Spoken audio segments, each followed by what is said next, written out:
going on? It's the dog Artman Boxing, and we're back with another boxing conversation. Man, we got a great fight that's going on this Saturday, dude. Gary Russell Jr. versus Mark Magsayo for the WBC was it featherweight championship title. Mm, man, I can't wait. I definitely can't wait for that one, dude. And I kind of like the energy that I'm getting from this fight. I like the energy that I'm getting from this fight because a lot of fans are coming out and saying, "Oh, Mark Masago, he might pull off the upset." And I said, "Yes." I love that type of talk because I love when people disagree when it comes to a boxing match, when they don't really know who's the winner going to be. I like that shit because who likes fights where you know exactly who's going to win and there's no motherfucking question about it? I don't like that shit. I don't like when everybody just agree on that shit. That's kind of like how Canelo fights are, where you just know he's going to beat the opponent because the opponent is fucking trash. But anyways, I like that fact that people think that Mark Masayo is going to win. I honestly don't think he's going to win. I think Gary Russell is going to show the world why he is the longest reigning champion. It's because skills pay the motherfucking bills, dude. But what's going on, man? Yeah, featherweight title. I knew I was right. Featherweight title. But yeah, anyways, Gary Russell Jr., man, longest reigning I don't know why I'm saying heavyweight, but longest reigning WBC champion currently. And the longest reigning champion in boxing currently as well. A lot of people, they criticize the man because, he doesn't fight a lot. That's true. He doesn't fight a lot, man. Me, a big Gary Russell fan, I have to admit that. But one thing about Gary Russell is he's always in fight shape. He's always in fight shape. And he's always ready. But this camp here, his father got his leg amputated, and he said that his father really wasn't in the camp with him during this shit, man. But it's all good. He said real Mexicans appreciate art, man. Real shit. And that's why I be saying real Mexicans fuck with me because I got real Mexican people who buy my hoodies and shit and t-shirts. Y'all think I be making these Canelo shirts just because? Hell no. They fuck with the artwork and they fuck with art, man. But yeah, shout out to my brother D Hive. Can I start calling you my co-host D Hive or what? Oh, I mean, I appreciate it. That's up to you, bro. It's your show. I just come on whenever I'm allowed. Shit, I'd rather call you the co-host because man, it's like only a handful of motherfuckers that we can really be having like legit conversations about boxing and things surrounding about boxing. It seems like everybody you can't have that with these days because everybody got their own secret agendas, man. Yeah, and and this show aligns up with like my working hours because my work hours get crazy. But for some reason, outside of weekends, this show always hits right when I ain't got shit to do. Because truthfully, I haven't had a day off since the 9th of this month. I've been working like fucking crazy. But yeah, this show always hits like right when I'm right when I'm in the zone to chill. Yeah, that's true. But yeah, man, like you were saying, I like when motherfuckers think some shit is sweet. They think Gary Yeah, Russell Jr. is some kind of easy vic because he hasn't had a fight in 2 years. I'm like, okay, you gonna get Mike Syle beat the fuck up. and that's what I'm saying. Like, do y'all even believe in it like that? My thing is, I'm just trying to say, can you guys tell me how he's gonna win? How is Marcus High gonna win? It's funny because people got such short memories. They thought because Gary only fought once a year that King Tug was gonna sleep Gary Russell. Motherfuckers were saying King Tug was gonna stop Gary Russell, and then y'all Yo, saw. yo, I remember that shit. I remember that shit. I don't care what nobody said. I remember that shit because this guy, he was coming up the ranks as, oh, look at him with this power. You know what I'm saying? He's not gonna be scared of Gary Russell. Gary Russell, he doesn't have punching power and shit like that. Basically saying that the guy was just gonna walk through Gary Russell's punches and Mm-hmm. sleep him. And I'm like, all right, Mm-hmm. that dude went in there and made this shit look like a guy picking on somebody in sparring. It's easy. Didn't none of that shit work out. Every time King Tug tried to close the distance, Gary Russell would bop his ass 2-3 times. He'd have to back up something. He'd be like, "Oh shit! All right, let me go ahead and figure some shit out real quick."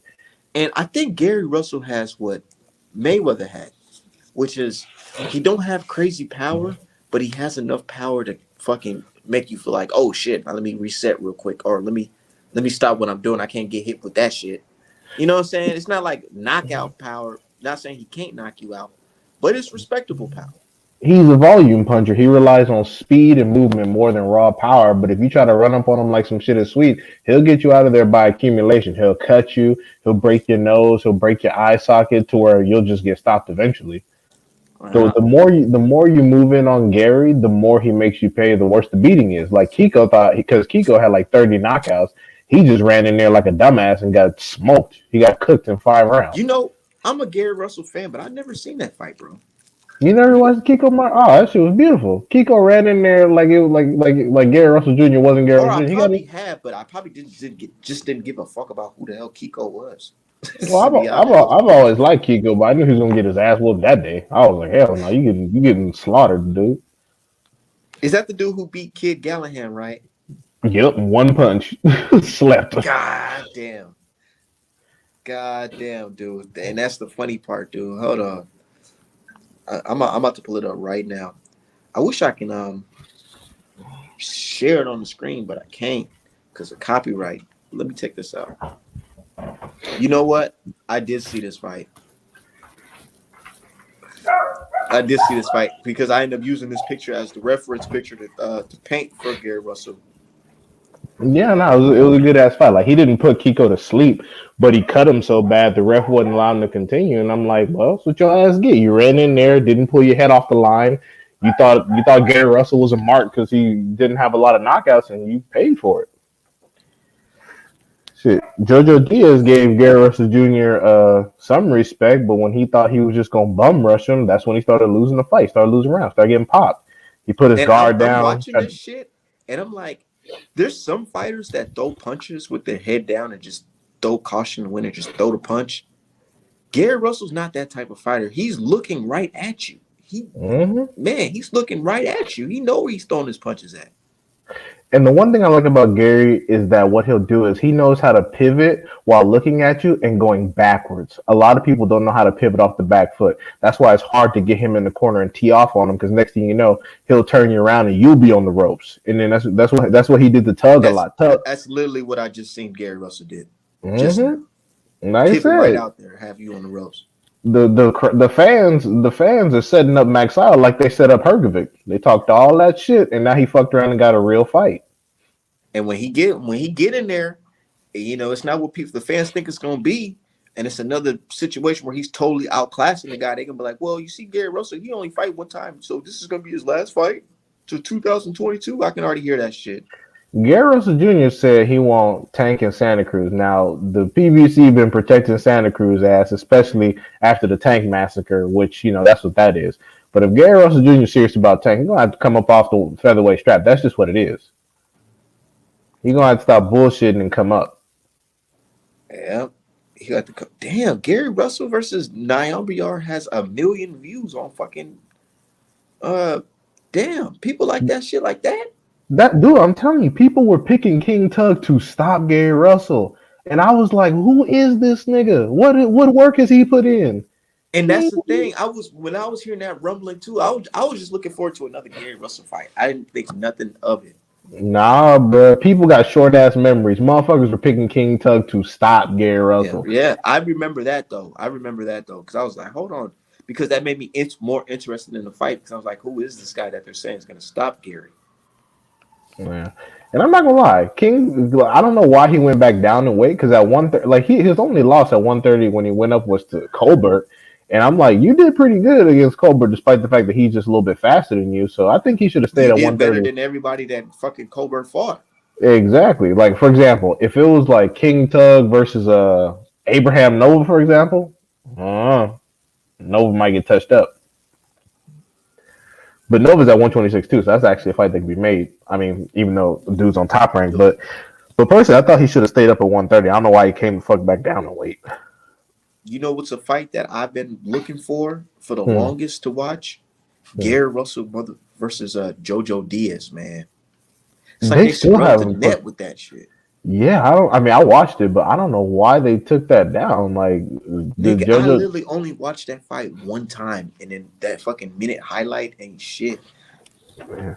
It's Garros Jr. fight week, and they still ain't put it up. Maybe JoJo Diaz family made some sort of deal.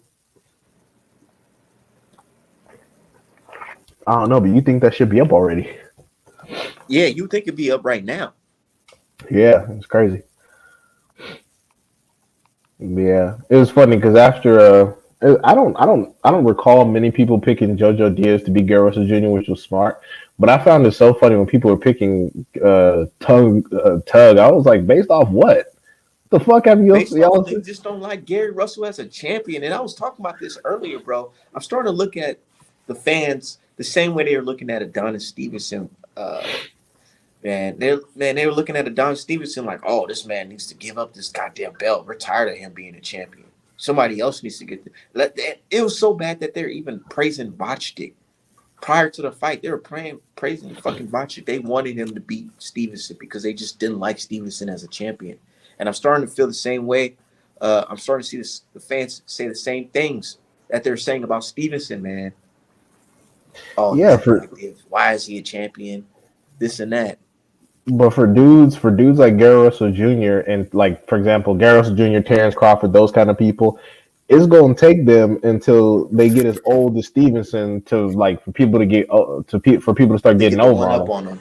Yeah, because Roger wouldn't have been able to do shit if Stevenson was 3 4 years younger. That shit wouldn't have went that way. He would have got zapped. Thank He you. would have had maybe 5 6 go rounds, and then after a while, Stevenson would have started landing and then zapped his Charles, ass out of there bring me with that that. And with charge. Stevenson, bro, even with Stevenson, bro, I ain't gonna lie.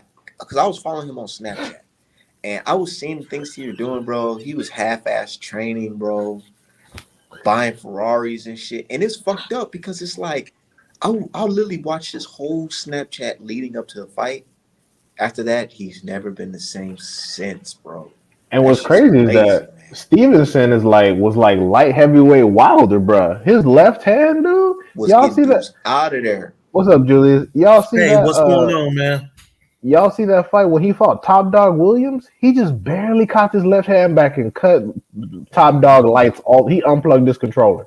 I was like, oh my Cut that god, man water off. literally. I was like, bruh. I honestly, it looked like his neck broke. I was like, oh Jesus Christ. Midwest think Voshtik. Nigga, Voshtik ain't shit. That's why his ass retired after one fucking L. I mean, that could have happened Midwest, but I respectfully disagree. Yeah. I don't think that Adonis he would have hurt Adonis like that. If Adonis had been younger, like when he knocked out Chad Dawson, he would have probably beat Nails. But here's the thing about Adonis, like you said before, this was a guy that went to prison that hurt him from turning pro younger in life. You know what I'm Right. saying?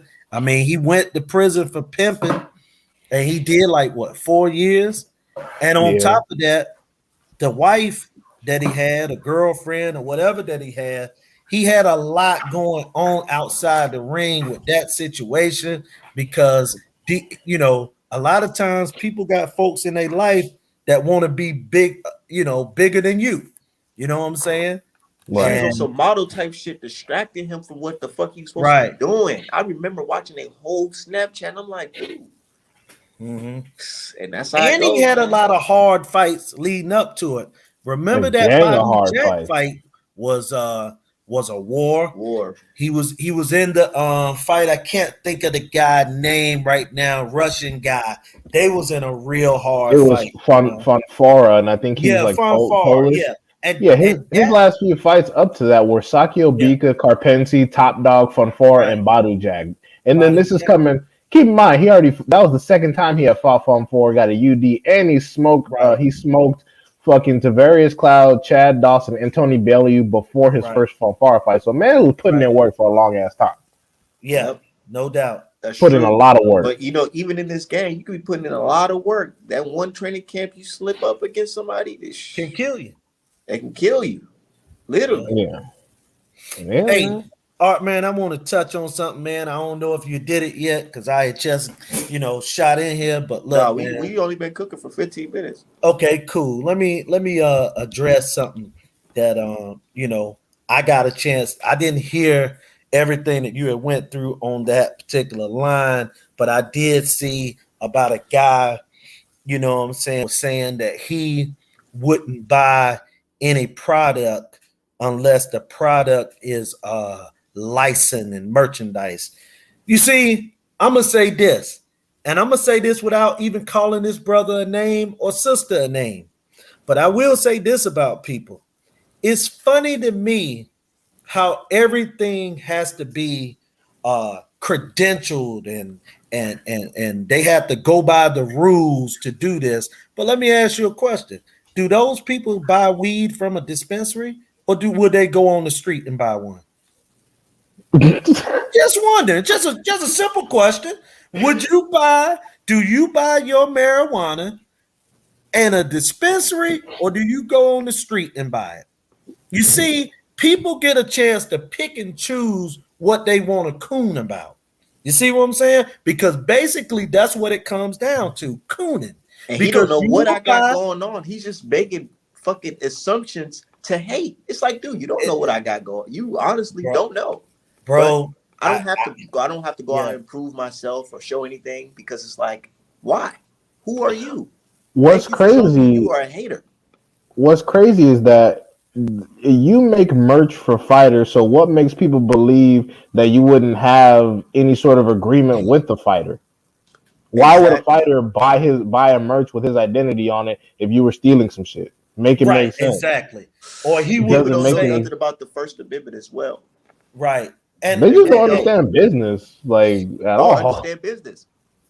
and again, man, Or you better know, question, instead of my new uplifting view a was brother, said, better question, do they buy pay-per-view or illegally stream it? hey, that's a good question.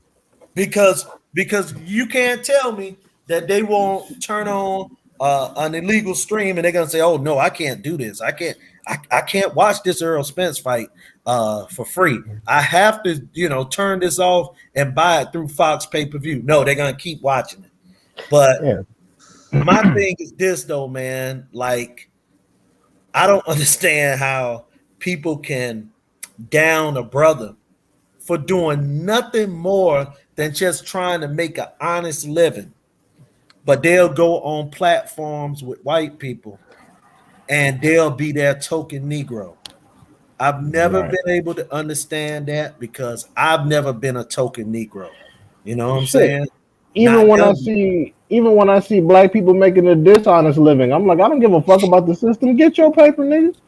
Right, Oh shit, I don't care about this fucking system. Rob that motherfucker right. blind. Like I, like I said, man, these guys are funny because again, they'll be weed smokers, but they don't go to dispensaries and buy weed. They'll buy it on the street. You know what I'm saying? But now all of a sudden, everything that you deal with got to be legalized. They'll go and Exactly. buy a hot dog. They'll buy a hot dog from a person that's out there on the stand. You know what I'm saying? Or they'll buy ice cream off an ice cream truck. They don't ask that ice cream, the guy that making the ice cream on the ice cream truck, if he has license to sell ice cream. They just buy the ice cream. Exactly. And I mean, shit. Even me, I'm a square. I'm a square motherfucker. I did the college thing, but when it came to that financial aid, y'all thought I was on them papers telling the truth. I was robbing that. I was scheming like crazy. I got so much free shit. I ain't Right, tell the truth on those papers. Just, mind your business. You see, right. and it's funny because like people like Art Man, people like T. These are the dudes that get big, and then the same people talking shit complain they don't hire enough black people. Exactly. And y'all are the niggas that put a bad And, taste and, in their and mouth. that's why I really Mhm. said I posted. I was telling dudes, I was like, dude, stop talking that black. Stop talking all that shit that y'all say, because the fact that y'all shitting on a young entrepreneur like this lets me know that y'all phony. Y'all not really about that shit. How many black owned businesses do y'all even support? Good question. You want to know something about art, man? Good question. Every piece of merch that I get, I don't just make this by myself. I get this from a black owned business, another black owned business. Mhm. And he makes every piece of clothing I have. And we break bread with each other every fucking week. You know how many logos for black-owned businesses I'd have made? People now catching on to me because Art Man Boxing. I've been Art Man before I was Art Man Boxing. Right. There's so many black-owned businesses I made, logos I made, so many people I helped out, dude. I made pictures for people's funerals. I done made family paintings. I'm a professional digital illustrator, man. This boxing shit, I just got into it, literally. Mm-hmm. So the fact that I got people hating on me and they want to post, oh, black this, black that, but y'all ain't never spent no money with black people. It just shows me like, bro, what type of fake shit is this? This is like I'm living in the Twilight Zone. Man, Am I and the only handful couple brothers out here real? You know, that's another thing, man, that you said that, I can only look at and just be like, yeah, that's the truth, because a lot of these people, they talk the black experience and the black talk, but everything about them, spells a different story. It's almost like when Ali fought Frazier, right? Mm-hmm. Ali was the person that was calling Frazier monkeys and things of this nature. And then Frazier got real for a second. And he said, my trainer is black. Your trainer is white. He said, my lawyer is black. Your lawyer is white. You know what I'm saying? He said, when you was out of money, when the government, strip you of your boxing license, I gave you money. You didn't go to the white bank and get money. You was getting money from me off of my fights. A lot of people forgot that or didn't even know that fact. So it was. You know what? I'm about to research that. I'm gonna put that on my notes right here. Because I like going back and looking at that type of stuff. Yeah, because a lot of times, man, history and it's a saying, and I know D-Hive know this one. History be lies agreed upon. A lot of people get together and they'll let one story go and everybody start agreeing, but it ain't facts. It be lies. And that is the truth about what Joe Frazier did. You know what I'm saying? And a lot of times, and with our people, it's a lot of self-hate because, a lot of them are my age and older, man. And let's be honest, man. A lot of times, your day has just came and gone, man. The best thing to do is to help someone else make it along the way. And I mean, look, they're late bloomers. People make it when they're 40 or in their 40s, but you just talking about boxing. So what are you trying to do? The best way for people to make it now is to down someone else. And something D-Hive has said, I heard him say before, the easiest way to the top is to start talking trash about black folks, especially if you're black. Yeah, that's how. And what's funny is that I watch some of these spaces where they're around a bunch of non-black people, and I'm like, how do you think they test black objectivity to see if you're objective? What other races do, they see how much you're willing to shit on black people. That's how if they determine if you're quote unquote objective or unbiased. Right. And I find it hilarious when they feed into that. I'm like, bro, again.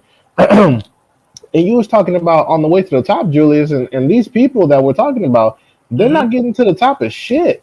They're not gonna get to the top. They're not getting anything. They're not getting any money. They're not getting any shine. They're not even getting respect. The people that they're tap dancing for are fucking laughing at all of us. They're like, look at these niggas over here backstabbing each other. And what you said, I know exactly, and that's what made me look at them crazy, because it's like to see you and the dude from the UK trolling, and that usually trolls on me, seeing y'all, in agreement, sharing laughter towards me, a brother, it makes me look at you a different way, like, oh, okay. And that one dude from the UK actually had to ask us, like, what the fuck are they doing? Like, what's going on here? And then we told him, I just said, imagine a bunch of British people shitting on you for having a British business that serves British people. He was like, wow, that's fucking wild. I was like, even the British. And see, you know what's so crazy? That guy that's one of my customers from the UK. Yeah, I know Rob. He be in here. And he like, what the fuck? Like, what the hell? He's looking at us. There's people trying to stop the business that you got going that's about to help me get, that's helping me get this nice piece of fucking quality merch. Right. He looking at us like we all retarded. He like, wow, what the fuck are y'all doing? See, I can understand if you went at say they was like, okay, we don't like what Art Man doing because people is paying him and not receiving merchandise. I can understand someone then saying, you know what? Okay, let's stop him from robbing people. Okay, if that was your game. But these are people that are talking about things they received from you. You know what I'm saying? I haven't heard no one say, well, Art Man didn't send me any products. I bought and I spent $300 at Art Man Apparel and I never received nothing. No one's saying that. This guy is talking trash about someone making it. And I'm not trying to talk down on him, but what is he doing? Did he make anything? Or has he put out some type of content about something that I missed? Most of these Nope. motherfuckers don't contribute to society, Julius. They don't be contributing nothing. Look, man, you know I already know it. These guys get up here on the internet every day and Twitter and get on other people's message boards and say little slick stuff and slick talk. Look, man, it wouldn't be nothing for me to come up here and try to sound like my son when I'm talking. I could come up here with all the slang and this and that, but I'm gonna try to be myself, man. I'm not trying to come up with no type of I'm not gonna call nobody slim. I'm not gonna call nobody boy, Trying to mo, post nothing, nigga, bro. juice, anything, man. I'm just gonna be me. That dude's a giant cornball. Like basically, like that's why I had to ask him. I was like, "So what exactly do you do for a living?" And he said, "I get." I'm like, "Oh, so you have no job?" Okay, that's what I figured. I figured that you didn't really contribute to society in any meaningful way. You just had to say some shit. This nigga, this dude. But shout out to everybody. We just talking about things in the community and just people in general, or just haters in general. So if y'all listening, y'all wondering where the boxing at, we gonna get into that. But check this out. These dudes is haters, man. Real life haters. Like y'all, like the guy. I always tell him, I said, dude, how are you in your 40s and you got a beard that's darker than my hair?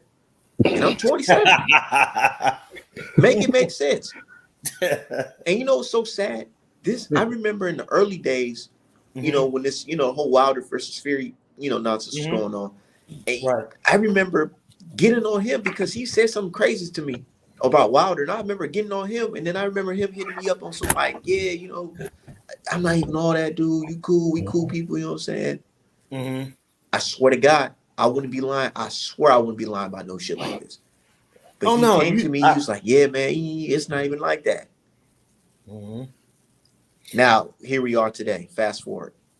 Right. But these dudes is crazy, man. And some of these dudes is picking fucking Marsago to beat Gary Russell Jr. They just doing that. They just doing that for fucking attention. Like what's crazy is that in a lot of the spaces that they hold, they'll get on their best behavior for journalists who have been responsible for peddling some of the shitty narratives they claim they don't like. Man, I swear I'm not trying to say nothing, but dude, let's just say they got a certain dude up there that blocked me for asking why are you not speaking on the cheating in Wilder versus Fury 2. Yeah, the guy blocked me. And then the guy literally made a video about cheating during that fucking Fox versus Maestro fight here in Minneapolis. Wow. He made a video about cheating then, but he blocked me. And that's the same guy that told the whole world. He's the one that they have on. He literally tweeted, if Art Man doesn't go to Wilder versus Fury 3, nothing in this world is sacred. Jesus. That's why I don't be going on those spaces, man, because it's nothing but fucking coons and infiltrators. Like none of it's real. It's all about attracting the popular crowd. And I'm like, you could do that with anything, but just stop purporting the space as something that's black or pro-black and just say it's a space for everybody. Because it's not. I'm sorry. Yeah. I fuck with my bros. I fuck with everybody on there sometimes, but when it comes to this black shit, the number one space, man, that I really enjoy on Twitter, especially with black folks, that I feel is real, and I'm not even in the tech field, is a lady named Kanika Tolliver, right? And she's from the DMV too, from DC, but she all about getting black folks into the tech field, getting them tech jobs. She helped people with getting ready for interviews. You know what I'm saying? Like, man, stuff that's positive, that's making a real, you know what I'm saying, change, Impact. Shout out to her. impact. Yeah. Kanika Tolliver is her name. But you know what, though? See, I can deal with her, but then I get up here and like to talk about boxing. And like I told you, I'm not even in that tech field. I just like what she's doing, and I see it, and I follow her. You know what I'm saying? I'll retweet some of her stuff, whatever.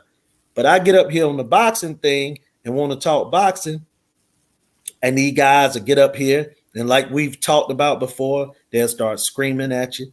They start screaming at the top of their lungs. They're apologists for people like Aram and just people in general that's never gonna acknowledge them, that's never gonna do anything to them for them in life. And they get up there and kiss their butts. What up, Alan? No, that's Midwest.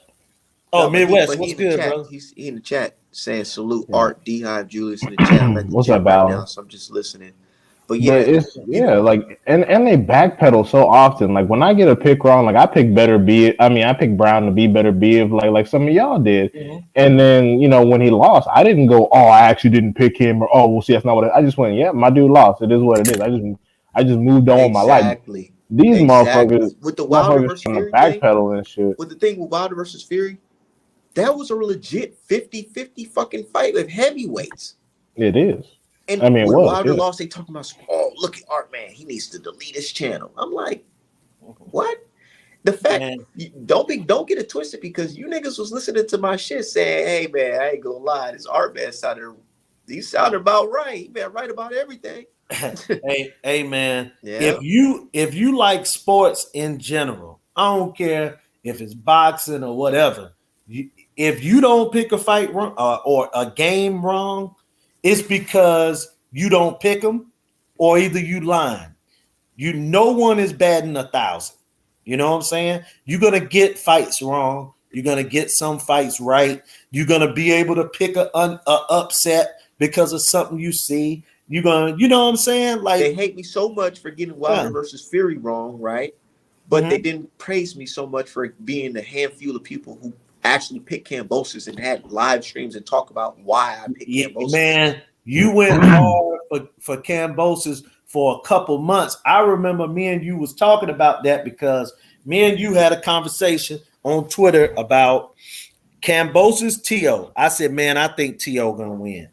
Like I told you, because I had seen Kambosos fight Mickey Bay, I said, man, he looked soft. I said, man, I think T.O. gonna do it. But you kept saying, no, his confidence, the way he da-da-da-da-da, and it happened. And I admit, I was wrong. Me and you was going back and forth on Shakur and Jamel. I was like, Jamel's gonna get beat up. This a bad matchup. Yep. Not because of Jamel, anything about Jamel fighting. Jamel can't fight southpaws. That's just point blank. And that's what happened. You know what I'm saying? It's a bad matchup. So you're going to get that, man. That stuff happens every day in boxing. But you know what? Those people that get up here and act like they batting 1,000. And again, I said this the other night. You had went off. Now I repeat it again. Also, too, with the females that be on the sites. These guys, man, got to stop lying. First of all, they don't. The majority of them don't care nothing about what these ladies are talking about. Not at all. Only up there looking to see if they can get a body shot, or that they could get lucky at one of these fights, be a friend, and hope that she say, "Hey, meet me at the Gary Russell fight." You know what I'm saying? And all that stuff. And a lot of them, again, middle-aged people like myself, you know what I'm saying, that's trying to get into a field 20 years too late. A lot of them should have did this in 2002. You know what I'm saying? Mad. I feel like they mad because I'm younger than them and I'm doing the exact opposite of that. I ain't out here, ooh, baby, you look so good. You look so good. Right. Nigga, what Yeah, the fuck I look like doing that shit, yeah. dude? I mean, Grand liking, Grand like Rising, my black queen. you're, Look, yeah, I was trying to Trash tell my ass yeah, pops, like, niggas, bro, I'm like, man. dude, yeah, my pops is a G nigga. My yeah. pops is a crip nigga. He And raised me to be like you some of soft ass niggas some of these ladies be online talking straight pillow greasy talking, to them too. They huh? be talking. These ladies be talking straight greasy to them because Open hatred. Open hatred. D Hive was on the phone, was on live when I got attacked by one. But you know what? We end up iron it out.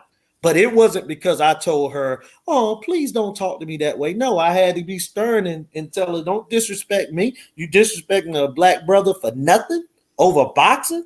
You know what I'm saying? And people have to think about that. You know what I mean? And the thing But about they it is, don't though, think is like that that, dude. the Well, age. Oh, good. I'm well, sorry.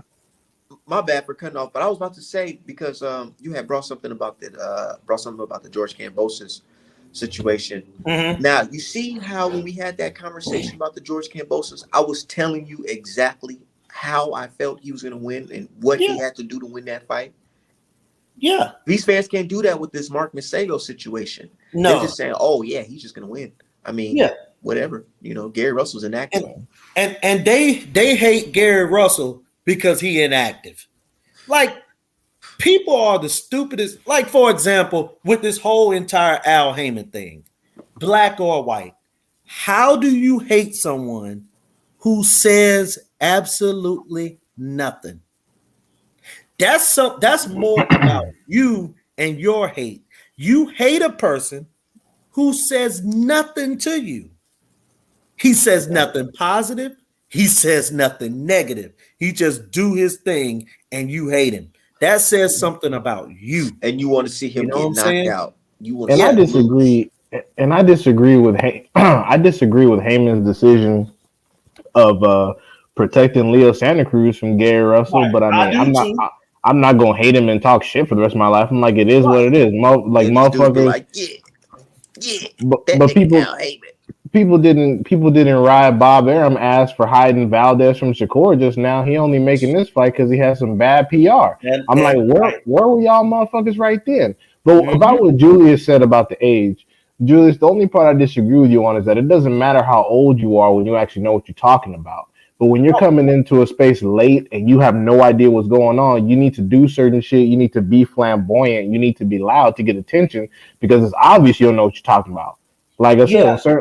when certain people come in here, they kissing Bob Arum ass, talking about this fight didn't get made, that fight didn't get made, and then your favorite fighter comes out and debunks all that. You look dumb at your age. You supposed to been knowing what you were saying was some bullshit. Yeah, But you, and I'm talking more about the age thing with the way that they are acting. You know what I'm saying? Not oh right, necessarily their knowledge of the game or the sport. It's just the fact that they come in at this age and be disrespectful and disruptive. Because, like you say, it's almost like if I came into the rap game at 47 and I come in there or 43 years old and I come into the rap game and I'm trying to get a deal or something. Like some of this stuff is just crazy to me, man. Just the way that some of them be acting and beefing over nothing, making up beefs. Like that's gonna get them to the top. That's more what I'm talking about. Is at your age. You know the old saying, "At your age." That's basically what I'm saying. it's Exactly. nuts. Age. It's nuts. You literally got 40 and 50-year-olds beefing over clout where there's no Right. money involved. And Right. and the only money that's flowing to black businesses they're trying to actively destroy. It's the most Right. counterproductive shit I've ever seen in my entire life. And that's what I'm talking about because that's Hayden. That's Hayden and Kuma. Yeah, like we was talking about British people, and I remember somebody put on Artman's Twitter or some shit. They were like, "Oh no, I think Artman reposted this thing." It was a guy taking down. It was either in front of the Catholic Church or Parliament, taking down a statue of a naked baby. And then someone said that it was just a history of pedophilia, and then they said something about it, but I had to remind them that during the Margaret Thatcher administration, pedophilia was rampant throughout all of Parliament, and the only part that was rumor was if Margaret Thatcher knew or not. And I'm like, you see how I'm not endorsing the behavior, but I'm like, even in a horrible circumstance like that, British people all got on code and protected each other in a horrible pedophilia ring. Y'all niggas can't even shut the fuck up and black people actually doing something completely legit. That's horrible. If anything, y'all niggas should be like, damn, hey Art man, y'all should go. Hey Aaron, you should go fuck with that nigga Art man. Da da da. You should try to link with this guy. You know what I'm saying? Instead, they just hate it. Like, who does that? Yeah. And You know then what it is? It's something what? because they don't got it. They don't got talent. They don't got none of that shit. But fuck all that shit. Man, what y'all think about this Barrio sparring Ali real grandson? Have y'all seen that picture yet? Yeah, that's good sparring. That's good sparring for him. I mean, he don't pack as much punch as Thurman, but stylistically, that's some. I'm not saying they fight the same, but that's You some think Thurman excellent. still got that punch?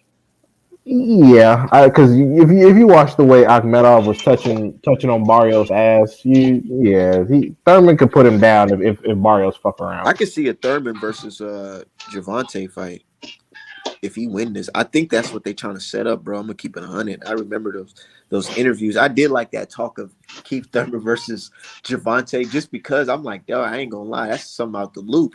But Nah, can they build on that Javante shit? Tank will get on Thurman ass. You see how confident Ellerby was when he was offering Thurman the fight. He was like, "Bro, we'll sign that contract right now." So I basically, don't they think so, to be honest. I think they was confident when Keith was inactive. I don't know if they've been so confident now he got a fight in. I still think that Tank will fucking fuck around and fold Keith Thurman at Tank 147. sleep. You think Tank sleep Keith Thurman? Well, not sleeping, but I think he'll probably stop him to the body. I don't think so. Yeah. Hey, I ain't gonna lie. Sometimes I wish I had my other page unlocked so I could post this shit real quick. Because this shit was funny, dude. I said, I was so the sad champions when from I found out. Oh, look go at ahead. this shit. Look at this shit right here, y'all. And then look at the champions here. Y'all Not notice a something? The difference? not a single failed drug test. Multiple drug tests failed. Not a single drug test failed.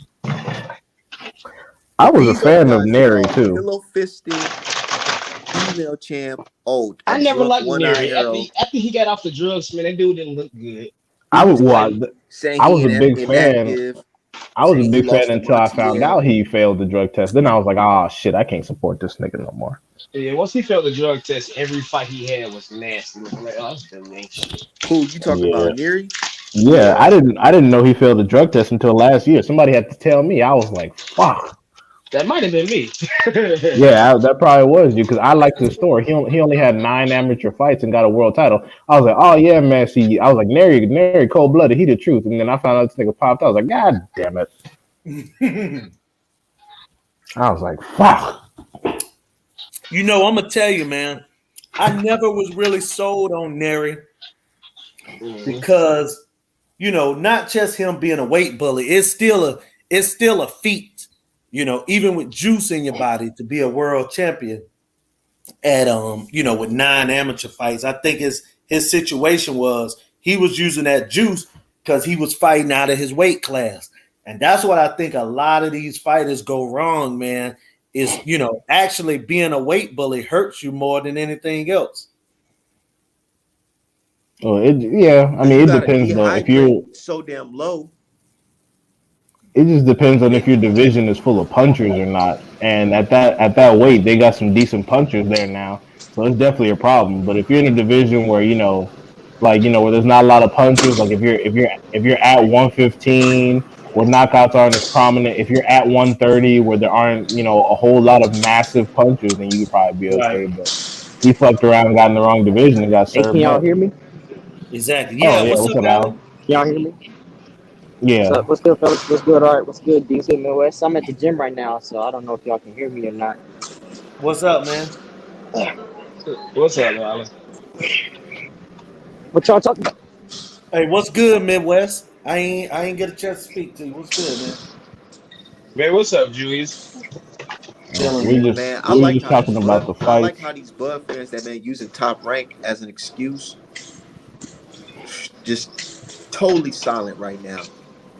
But no, they not really silent because they just starting to project and start hating on everybody else. They just Don't be talking mad about because other y'all shit. riding for fucking Bob Arrow. They just Yeah, moved and on. that They're like, all right, let's talk about the next big fights. Let's talk about Right. Let's talk Ugas beating about Spence. right, because see, the Bob And they go Arum narrative see. is gone now because they were saying that Bob Arum was doing a great thing, and he was doing a wonderful job with Bud. Now, and see, here's the thing.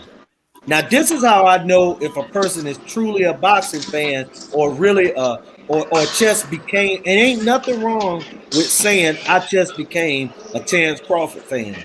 But I was saying before Bud got his chance that Bob Arum was holding him back. The guy had showed then before he got a chance that he was ready, and he never would have got a chance if it wasn't for the fighter getting hurt before the Brenda's Prescott fight, and then Bud got on HBO. If it wasn't for that, and Bud took that fight at 140, and then he went back down and fought at 35. So if it wasn't for that, man, these guys would not have been hollering. All these guys that be calling Bud Crawford this killer from Nebraska and this person and that person, they weren't even following Bud Crawford at that point in his career. You know what I'm saying? Like, come on, man. But want to turn around and be like, you ain't a real Bud fan, nigga. Right. Come off it, man. But I nah, just see what had happened is that I'm from a different era, so everybody didn't sign their contract. When the contract came out, all these people Hey, turned it Slim. down, and like, Slim. oh, for fuck's sake. Now listen to this, Slim. Slim. Hey, Slim. You know, I'm from a different era, Mo. You know, so we do Yeah, things out here a little different, Slim. Bob did everything he could do. They need to put that nigga in But a I just movie. find I it swear. crazy. I want to know like what character, what cartoon character like he is. Like I don't I've know. literally never met someone like that. Is that how? I know it's DC slang. Like they keep saying this word, Bama, like Bama. Hey, Like only Bama I know is Alabama. I Like swear on everything I love. When I see him for the They be first like, time, they be I like was Slim, cussing him. Shawty. I was cussing him out because I'm like, bro, why are you using this fake profile of a black dude? You know what I'm saying? And to come to find out, that's what the motherfucker really looked like. He really looked like that. And I'm like, hold on. Let me show y'all Hey, what this nigga look like for real, hey, for real. hold up, Slim, Slim. Now we do things around here a little different, Slim. you They know, be like, say, Shawty. You know, yeah, to be real with you, I mean, there are some that definitely talk. I mean, slim is definitely a word they say. no, what the fuck? Yeah. That's what this nigga look like to me, bro. Wait, who is that? Is that like a cartoon character? Nah, that's fucking Spice Adams. Oh shit! Where he got this damn Beijing on. You know what I'm saying? And that's what that motherfucker be throwing on. Yeah, man. I don't know, man. I don't know. Hey, but Midwest, you was right though, bro. When you was talking about those guys just trying to, see if they're gonna be able to knock one of these girls off up here on this line. And one of the main ones I be seeing them really be trying to knock off. And I know that, this person and Art Man don't get along, but they be trying to sleep with Nika and like being for real, like some of them Damn. they be on at a level that I be like, wow, Wow. like where's this coming from? You know what I'm saying? My thing is though is that even if you did knock her down, you don't get any points for over the hill single moms. You're supposed to hit them. They're the easiest marks. If you can't get that, you fucking up bad.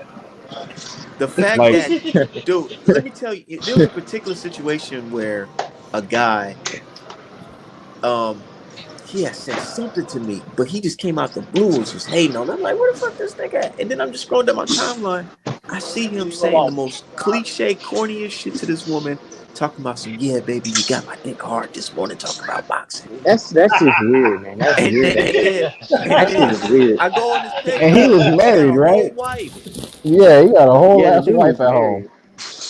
married. say That's just saying, baby, weird, you though. talking That's about weird that over there. jab and overhand right just turned me on, right? I was like, these niggas is crazy as hell. I don't hate her per se, but I definitely had to block her on Twitter once I started seeing her boxing takes coming up all the time because she didn't know what she was talking about. Who's She was that? either Niger, Bro, she she was has either the worst What? boxing takes. She like What? whatever is the most popular opinion, that is her boxing What? take. What? Somebody Well, yeah, got she look. Brian just the Big Let, she Boy. just she just retweets people. That's all she does. but let me say this about Nike. I never followed Nike for you know, for her boxing knowledge. She got some, but she gave an avenue for the boxing verses and stuff like that. So I just like again, I keep it boxing, man, and I'm talking about as far as me. I don't never get personal, so I don't. I'll never, have an issue with But nobody. you want to know what's crazy though? Mhm. Before this boxing shit, she started off as a client of mine. Yeah, Oh shit. Mm. I swear to God, I'm Oh not yes, you That's joking. did. no. he ain't lying either, because that's where I saw her at. Like the one where Oh. Right. she I think she posted the logo, right? Yeah, I Oh made a logo for her. no. Yeah, she got a logo from you, Explode. and that's why I'm like, oh shit, she watch boxing. I'm like, okay, cool. I started following her. I started Yeah. fucking with her heavy when she came on with the verses. I'm like, oh man, that This shit nigga is D Hop genius. like, That was a good hold on, idea. plot twist It was like a a genius motherfucker. idea, man. The boxing Because versus. It Oh was man, that's real good. genius. I Well, like that. the thing I remember is that when Art was on, it was a whole lot of racist. They saying a lot of racist shit in the comments, and she didn't check nobody about it, and that kind of made me look at her like that made me look at her funny, you know. it's And a then she plot started it's a beefing with plot Art, and I'm twist. just like, I don't really got nothing like. That's not really my place. So I just let it be. I got But my till thing is, Monday. it's like this. Like, you know where it went, but where it went bad at? It's because yeah, I did notice that she was out here capping for the races when it came to that Tyson Fury bullshit. You know what I'm saying? Not believing Wilder story. You know what I'm saying? I get it. You know what I'm saying? But I let it slide because I was like, I ain't finna be out here arguing with no ladies. But then one day I have the situation where Verdejo came out. You know that boxer Yep. from Puerto Rico, Yeah, Yeah, Uh he huh. yeah. and you killed know a how she's pregnant Puerto girlfriend. Rican, right? Or whatever. Got whatever. So it's like this. This what happened. I literally said, man, why are they not everybody not on this guy like the way they be on Tank and AB for domestic violence? This nigga, he killed his wife. You know what I'm saying? But here's the thing. She was just like, oh, you don't know all the facts just yet, Oh right? my god. I swear that was it. And I was just like, what you mean? No. Like, it looked like he motherfucking did it. Da da da da. Yeah. And then when it came out that he did it, she was like real hush mode. And then she was just like, oh, I ain't never supported him. It was never like that. I'm like, I'm not even saying you did all that, but I'm just saying you was telling me not to jump to conclusions, even though it was a situation where it's kind of obvious he did it. See, the problem is people don't know to keep their fucking mouth shut. They be talking too much. They be telling on themselves and shit. Just learn to shut up. Let You could stuff have just ride. sat back and watched it, but it's because the dude is PR. That's why she was on some like, oh, you gotta wait till all the facts come out, which is understandable. That's your boy, you know what I'm saying, your people. But It's don't try to switch up and start saying, oh, I'm this and that because you know what I'm saying. I caught you in an act. It's not like I don't even care about this shit, but just you felt a certain type of way because you feel kind of guilty, high key. is she Yeah. You actually feel Puerto guilty or Rican something. or is she Puerto Rican like Shakur Stevenson? She's like more of the Puerto Rican, but got the dark complexion. That's Oh, what I so believe. I'm so not why the sure. fuck is she just getting a pass in black spaces? You're not black, you're Puerto Yeah, Rican. Well, Because and they then want to Fuck out fuck of then her. here. look. They well, want to That's where it got fuck her. that's where it I'm got bad I'm at gonna because say, I was like, yeah. hold on 1 second. That's where it Hmm. got bad at because I was like, yo, you Puerto Rican, and I see, he's Puerto Rican, and now I'm starting to look at it. I was like, hold on, are you one of these tethers? You know what I'm saying? I started looking at her like she one of the tethers. So I'm like, hold on, man. I don't know. All your posts look a little anti-black American man-ish. But Yeah. see, Man. Art man, and this is the truth. When I have dealt with her though, she hasn't been like that. You see what I'm saying? Yeah. Like she acknowledged, um, racist things, but again, she I ain't might have saying been. she ain't no People coon or might nothing like talk to that. me a I'm just different kind saying. of way. You I'm know just what I mean? saying. Like I question I did question her, and now she got super upset and made it bigger than it was supposed to be. And I apologize to her too. About I you. swear You I said that she was apologized a a while foreigner, ago. right? He said that that she was a foreigner, and the only reason I bring this up because me and Checkmate was on it on her show one night, and she got upset at me because she said that I didn't check you about calling her a foreigner, and then I had to let her know I didn't know that Art Man called you a foreigner from Puerto Rico, and then we had got on the show, and I had asked you about it. I think you remember, Art Man. I asked Yeah. you about it. You know what I'm saying? And I gave you my view, which you didn't even ask for it. I just threw it out there on Puerto Rico and stuff like that. But as far as Puerto Ricans and Cubans, the dark ones, I think that something, and this ain't got nothing to do with Nike. This is in general, okay? I think, in my opinion, they are more closer to Negroes and Black Americans than they are anything Spanish. You know what I'm saying? Like, you know what I'm saying? Like, I wouldn't consider them European. You get what I'm saying? So I that get it, but I Latino wouldn't thing. consider them foundational Black Americans. Oh no. They're not there either. That's why I said they're closer to that than they is their European so-called. I mean, think about it, man. What's the difference in a Dominican and a Haitian? They on the same island. The only real difference is that Haitians, No, I'm they're, talking about the dark Dominicans. The that's what I dark, was. yeah, That's what I was gonna say. yeah, Haitians, their their slave colony was run by the French and the Portuguese, so they had a little bit of a darker contingent. Whereas the Dominican Republic was all their slave colony was run by Spain. So due to Spain. miscegenation, they have a lighter skin pigment. Right, exactly. And a majority, and like 20-30% of those dark Dominicans came over from Haiti. You know what I'm Yeah. saying? And settled there.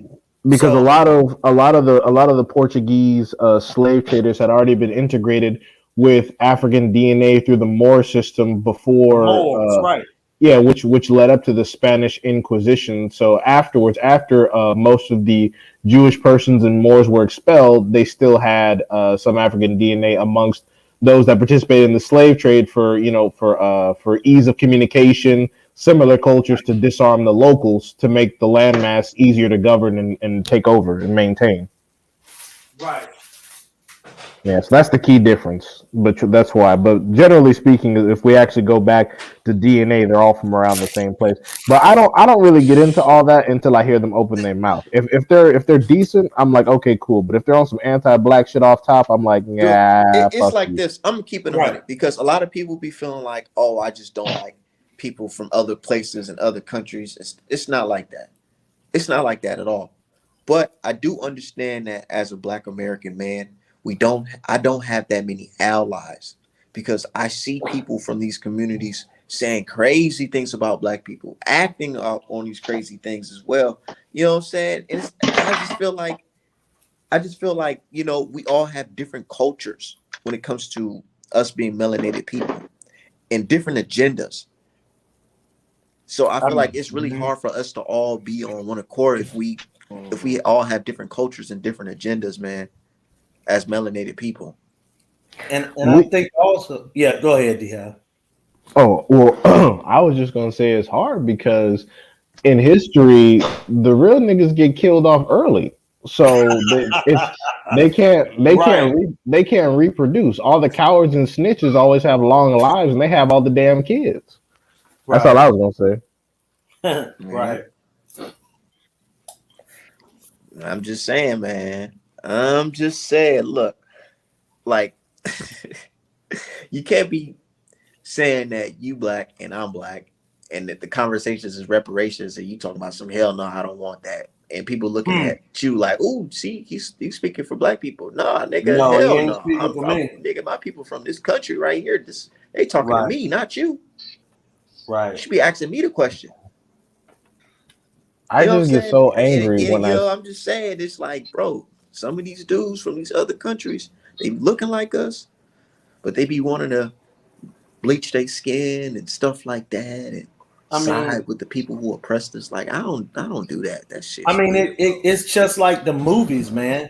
I mean, if we look at the movie field, we actually should be speaking up about that, to a certain degree. Yeah, how Because they if you like the look at dude from the acting, UK's, the British yeah, team come they'll here. go get a UK that's my complexion and put them in a situation like they come from Compton or they come from North Carolina and put them in a slave movie, or you know what I'm saying, or put them in a gangster movie about hip hop or life in the '90s or something. And then like it's crazy, man. When they got actors that is our complexion that come from here that can act just as well. You know what I'm saying? Got a good reputation of acting, and yet they still won't put them in movies. And and it's the same That should way. be funny as hell. I seen the Yeah, end like You know the that dude from by design. BMF, the guy from BMF, yeah, the one that played Lamar. Lamar. Yeah, Man, I ain't gonna lie. I'm like, okay, I ain't hating on his acting skills. He can act really well. But the fact when I'm seeing him off camera and he's talking to these people, he's like, yeah, I had to dive into the Black American experience, And it's right, like the all the negative shit in our culture. You're like, oh, so you're making it seem like this is the Black American experience, being all this right, negative person. You right, know what I'm saying? right. Like he couldn't dive into the British experience of killing people, because that's all he was, a killer. You know what I'm saying? Like, come on, Exactly. man. Yeah, go study some Jack the Ripper with your garbage ass. Right. What kills me It's is all by when design, though. I when know they it's all get in by American design, though, right? movies. Hey, Yeah, them niggas speaking of that, act hey, their ass off. speaking I of ain't gonna that lie. dude, They speaking act of their that ass dude, off my in bad, my American bad. movies. I don't want to get Go ahead, too go ahead. deep into. I don't want to get too deep into it to the biblical stuff. But speaking of that, I was looking at AJ's Instagram, no Oh my Snapchat, god. and this nigga was playing one of the Rolling 60 Chris members. What's his name? Jay Stone Shut up. from You All Money lying, In. bro. Yeah. You gotta be lying. So AJ playing that type of music, and I'm like, yo, is AJ really just driving in the Maybach, listening to young niggas growing up in fucking Slauson Avenue shit, trying to Hey, like bro. envision himself as this type of person? AJ want to be an American gangster so bad, bro. His name on Snapchat is his name Well, on Snapchat is Ghost. Like that's the only nigga because off he got Power. that's only because he got his ass whooped. Nah, I I feel know this like it's nigga more named than just his Ghost. ass work, bro. I swear. Now we even on that subject. I posted on before I got blocked. I posted on Twitter. I said, man, some days I be feeling bad for AJ, dude, because even though you got all this money, man, you can't even openly support your people about your fans He's a, boycotting you. You can't really like be yourself. Like, what do you do? Like, man, like, where's the, what I'm saying? You got all this money, but it's like, where the freedom? Where the, expression? Where the culture? Where's it at? You can't have it. most of them dudes, they don't have no identity, though. The British dudes, they don't have no identity. What's their culture? What's British black culture? Everything that they got is derived from, us. Drill started in Chicago. All that BMF shit, that started over here. That's where they get their culture from. And I see them over there trying to be like that too. And they doing the wrong thing because not they're getting influenced by that drill music, and them niggas is over there acting on that shit. They ain't shooting each other, but they fucking knifing each other up. For what? I seen some shit like they was talking about some, yeah, they got him in UK. He put in the lyrics to the song. And I'm listening to the song. I'm like, man, it's fucking British teeth shit, man. You niggas is going to jail about this whack ass music, trying to live this shit. Come on, bro. But that just show you the type of influence that some of the negative in our community has on people. But hey, Midwest, what were you saying though, brother? Oh, about what? You had started saying something. I was listening Oh, to I'm you. talking about Yeah. the British You weren't paying accents. attention. You Maybe. wasn't paying attention. I was trying to get you to help me. I say you. Oh somebody, yeah, with is them this a British actors, boxing man. channel, nigga? It's whatever When channel. they when It's they be art in based American channel. movies, they be acting their ass off. But if you ever watch them in like a British movie or a British TV show, the shit be so whack as hell, bro. They can't act in their own type of movies. They only act good when they like got an American director or something. Huh? I agree. I got you. Oh, somebody asked, "Well, this a boxing channel?" No, this Art Man channel. Whatever he want to talk about. Right, Yeah, whatever the fuck I want to talk about and today. the thing about that is because black culture in England was never formulated because their hold over black people over there was so strict because they're less removed from Africa than we were, and Africa was already colonized. Africa was so deeply colonized that when people make the transition from a lot of countries in Africa that already had UK colonization, they get to the UK, there's no unique culture established. Whereas we were so far removed from everything similar to the United Kingdom that we had to manufacture our own culture and customs, some due to survival, some due to African tradition. And when those things mixed, they created something totally unique. British black Yeah, people have not gone through that experience because the colonialism affected them in not only Africa, but also the UK as well. I ain't gonna lie. Sometimes they be looking at us like, wow, look at these guys over there. Like literally, like man, there be some Africans dude from the UK. They be looking at they'll be looking at us. It's something that Alan is about to experience because Alan going to the military, so he gonna see this when he do his foreign travels.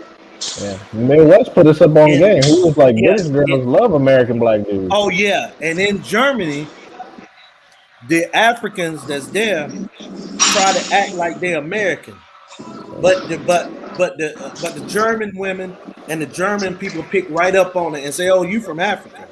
You know what I'm saying? And they know the Americans because the black Americans got a different little, we got a different rhythm, a Just different just a vibe. different And whole you know, everything. so it's just a whole different everything. And Like, dude, everybody can pick up on it. let me tell you. My bad for cutting you off, but my It's all look, good. it's just like this. I remember, I posting my gun on Twitter on some shit, just letting just casual outfit, and they're like, "Oh man, what you need that thing for? What the hell?" Like the people from the UK, African people from the UK, just looking like, "Oh my god, what is he doing?" It's really like I'm like, dude, you know what I'm saying? This is just our culture. Like you gotta, you know what I'm saying? Gotta, we gotta fight back out here, type shit, just in case. Yeah, y'all And they seen looking Ahmaud at it like Aubrey? You that's the better have you craziest some thing in the shit. world. Because Yeah, I get it, because over there they can't really like, you know what I'm saying, have the liberty, the freedom to fight back or whatever. I don't know. I feel like it's just not in them. one thing I learned being a West Coast transplant, I learned why states out here are so liberal with gun possession. It's not even a lot of the time having to do with culture. It's out of pure necessity because when you drive like coast to coast, like I did in America, a lot of the places there's no help coming to you for miles. There's a lot of open space where there are no buildings, no hospitals, no nothing. Right. And if you get stuck out here, you gonna need some fucking heat. Not even necessarily for criminals, but for these fucking wild animals. Exactly. Exactly. But And then yeah, the I'm just situation saying. with Ahmaud Aubrey makes it even worse. If Ahmaud Aubrey was in a position where he was carrying, he might have took some dudes with him. Shit. Exactly, dude. And it's just crazy. But I said that to say this. It's like their experience was totally different. I feel like when it comes to us foundational Black Americans, I feel like we're one of the few people who actually decided to fight back. Besides, like the Haitians, We're the only group Yep. actively fighting. yeah, White and still like fight, and still yeah, fight. like white women pretend, gay people pretend. They're not really fighting it. They're trying to find their place within it. We're the only people fighting against it to be separate. The shit is so crazy, man. Yes, I remember facts. one of my favorite books is the Facts. Huey Yeah. Newton Revolutionary Suicide book, and I'm reading Huey Newton's book, and I'm just reading it. I'm looking at the shit that he's saying. I'm like, God damn, what's really changed, man? Talking about how the police oppressing his people, how he want to get out the situation, people in the neighborhood getting beat up on by the police. It's like, dude, man, we've been going through this shit for a long time, and we still fighting to this day, like this nigga Wilder said, to this fucking day. Yeah. You got people that come over here that look like us, but they not really with us like that most of the time because bro. They, they they like banned butter, Tariq they like Nasheed from coon. the United Kingdom, bro. Huh. Yeah, Yeah. I man. think I talked about it before, but I think one of the students of the Minister Farrakhan went over to UK, and those black people over there, they've never been, you know, enthralled in culture like that, in that type of influence, you know. So it was new to them, but they liked it. And that's why they So won't the let UK actually teach them what's about his name, that. Tariq Rashid go over there. Cause after Farrakhan went over there, they saw how powerful he was. They won't even let Tariq Rashid show his motherfucking movie over there. You can't see hidden colors over there. That is crazy. Yep. And I said, you know Wow. why? You know what I told them dudes in the UK after they posted that video of after that soccer game they was all getting whooped up on.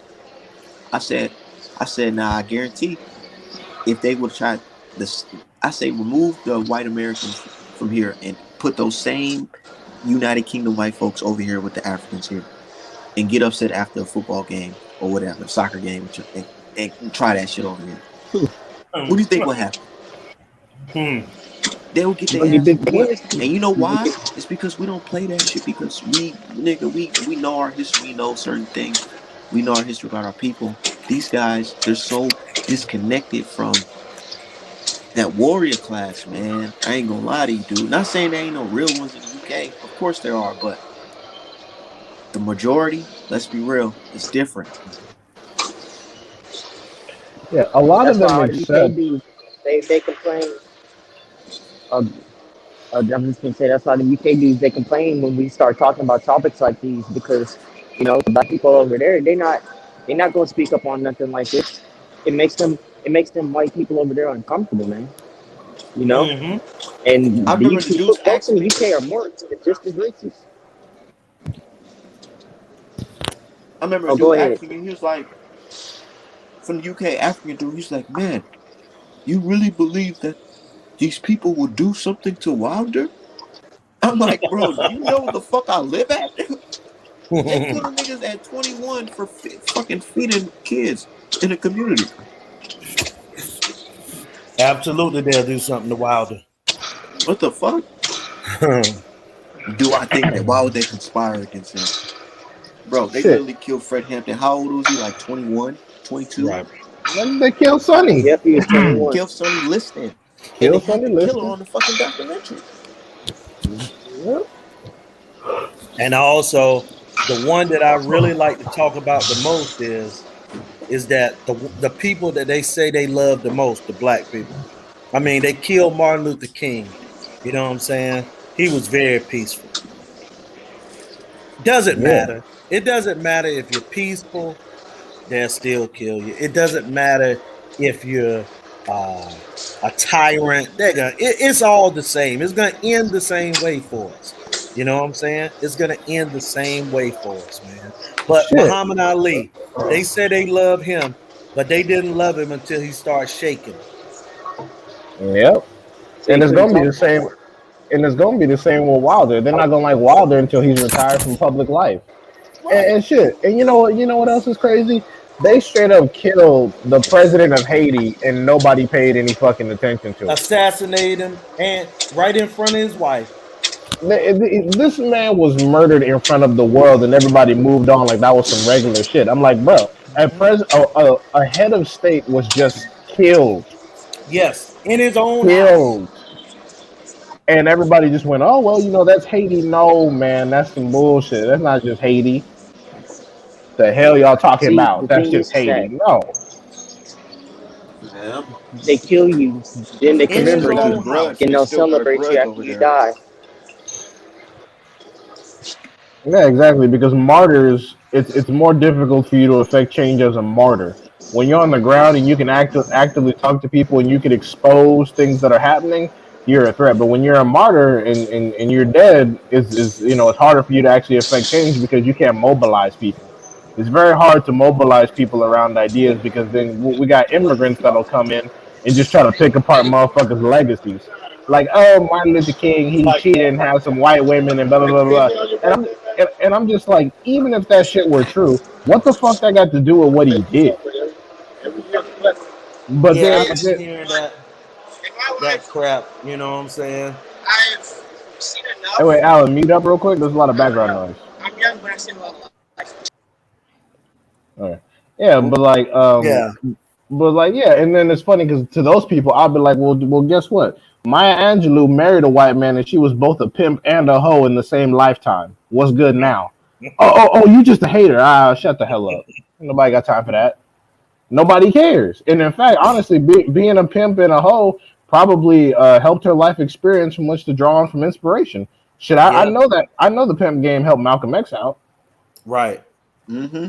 People Right. don't people people don't It's know about not that, Detroit man. I don't Red. know what it is. People don't know about When it Bumpy comes to Johnson. like black leaders, they want you to have the squeakiest fucking pants. Like you can't have a motherfucking kink in the armor, or they gonna bring it up. Oh, hold it over your head. Like It don't make Elijah They no even sense. Muhammad, try to bring he up was Kobe building Bryant's fucking hospitals. He was building. situation with. He had a newspaper company, grocery stores. He was putting in work for the black community. Black people did not fuck with him back then. I just don't know why. And They did the same thing with Marcus Garvey. Like he was really putting in all that work just to realize these niggas don't want to be helped. Yep. These and niggas don't really want to be helped. and, Yep. and shout out to Maya Angelou or Marguerite Johnson. That was her name. You know what I'm saying? I mean, I guess Maya Angelou sounded more professional, you know what I mean? And Yeah. more, you know, it gave her a stigma on her name. But it was Marguerite Johnson, you know what I'm saying? And shout out to her, man. She lived a majority of her life right there in North Carolina, died in North Carolina, you know, so It's like when people talk about Don King, they'll bring up Don King to me, and then there are some parts of Don King I don't like, but generally speaking, he brought a lot more money into boxing for black fighters. They're like, "Did you know Don King killed somebody?" I was like, "I don't give a fuck, man, dude. yeah, Like the dude yeah, owed him some money. He shouldn't have yeah. But been then, bullshit. but He then, shouldn't have been bullshitting around." and then And Canelo talking about fighting Don King fighter. Well, McAboo, he's a good fighter. Oh, well, he's associated with Don King. Why are y'all fucking with him? And you know that, Don't and y'all know Don never King? say that about Aram though, right? and tell you the truth, that's probably why they might be having some second thoughts on the shit because they found out Don King was more connected with dude than they originally thought, and he's actually dude's like whole promoter. That's why Canelo and them probably backed up off that shit. They're like, oh shit, what if Don King try to pull some shit that we've been pulling on people to us? What if that shit happened to us? Right. He had McAboo set up on that juice too. Yeah, he's like, what if his big ass rehydrate to fucking 250 and clobber my dumb ass? Yep. What if you stuck? They say fuck it. You gotta fight him no matter what. You sign a contract. Exactly, and it's funny because like I said, I don't have any faith in McAboo to really do anything, but they Hey, this found is that Don. hey, this is what Daniel Jacobs tried to do to him. They had a set rehydration clause. And man, Daniel Jacobs like, man, fuck that rehydration clause. It came in over the fucking weight. He did that to either GGG or Canelo. I can't remember which one. It was He did probably it to Canelo. he did it to Canelo ass and threw all the damn stupid ass, timid ass jabs. Yeah, Like, because what, nigga? You lost. Triple G wouldn't need no rehydration clause to outbox Jacobs. Mm-mm. No, this nigga Nah, it was for Jacobs. the IBF. Remember, GGG had the IBF, so it already come with one automatically and shit No, like I that. remember Plus, your opponent got a Jacobs. belt. They had a rehydration clause for Jacobs when he fought Canelo. Yeah, and he said fuck that Okay, so it rule, was and for it Canelo cost him then. like a Yeah. mil. And Jacob said, screw that and went ahead and came in overweight. But you know what the crazy Yeah, I part think it was like is? 10 pounds. He came in like 20. Yep. And the crazy part about Danny Jacobs and all these guys is, the saying is that Al Heyman don't allow his fighters to do this and that, but he allowed Danny Jacobs to go over to the zone and make the fights that he wanted. He ain't stopping these guys from doing anything. And you know what the crazy part? And this came from Dan Raphael. And this just shows you how in boxing they'll allow anyone to come in and they'll hire them in jobs and give them a name. Dan Raphael reported that Danny Jacobs just wanted to not make it look like he had left Al Heyman, so he just say that he just with Al Heyman out of respect. What kind of stupid stuff is that? And Yeah, people actually let him put that in print and put that on ESPN and this and that, it just goes to show, man. That's why we sit up here, we talk about. No, check this out though. Yeah, go ahead. ESPN fired his fat ass because True. the zone, because Eddie Hearn flew that nigga out to cover some whack ass fight on a night that PBC was having the fight, I think. And he didn't cover it. Right. Yeah. And then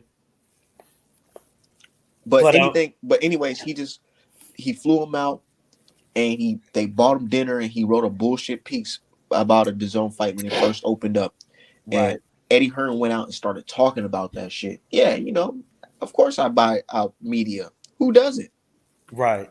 And that's basically what I'm saying, man. Is this guy allowed he had been allowed to put out lies and crap, you know what I'm saying, and continue to be a writer. So yeah, ESPN did the right thing, you know what I'm saying, and firing. But I'm just showing you how the people in the media is putting out all this misinformation. But again, going back to what we first started on, the guy said that he didn't want to buy your apparel because it wasn't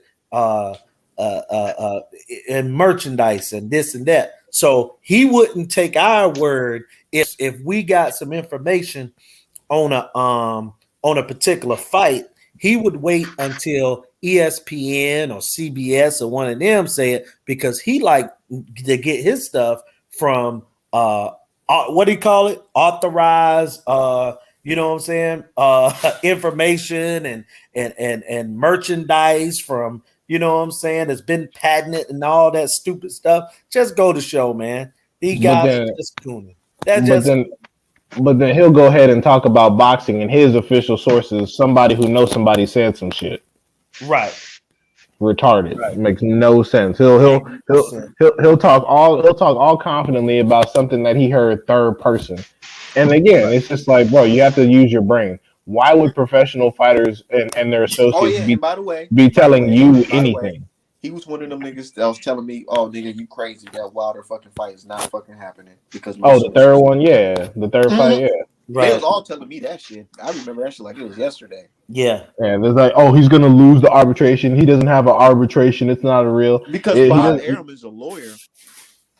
Remember all these dumbass niggas were saying that shit. Yep.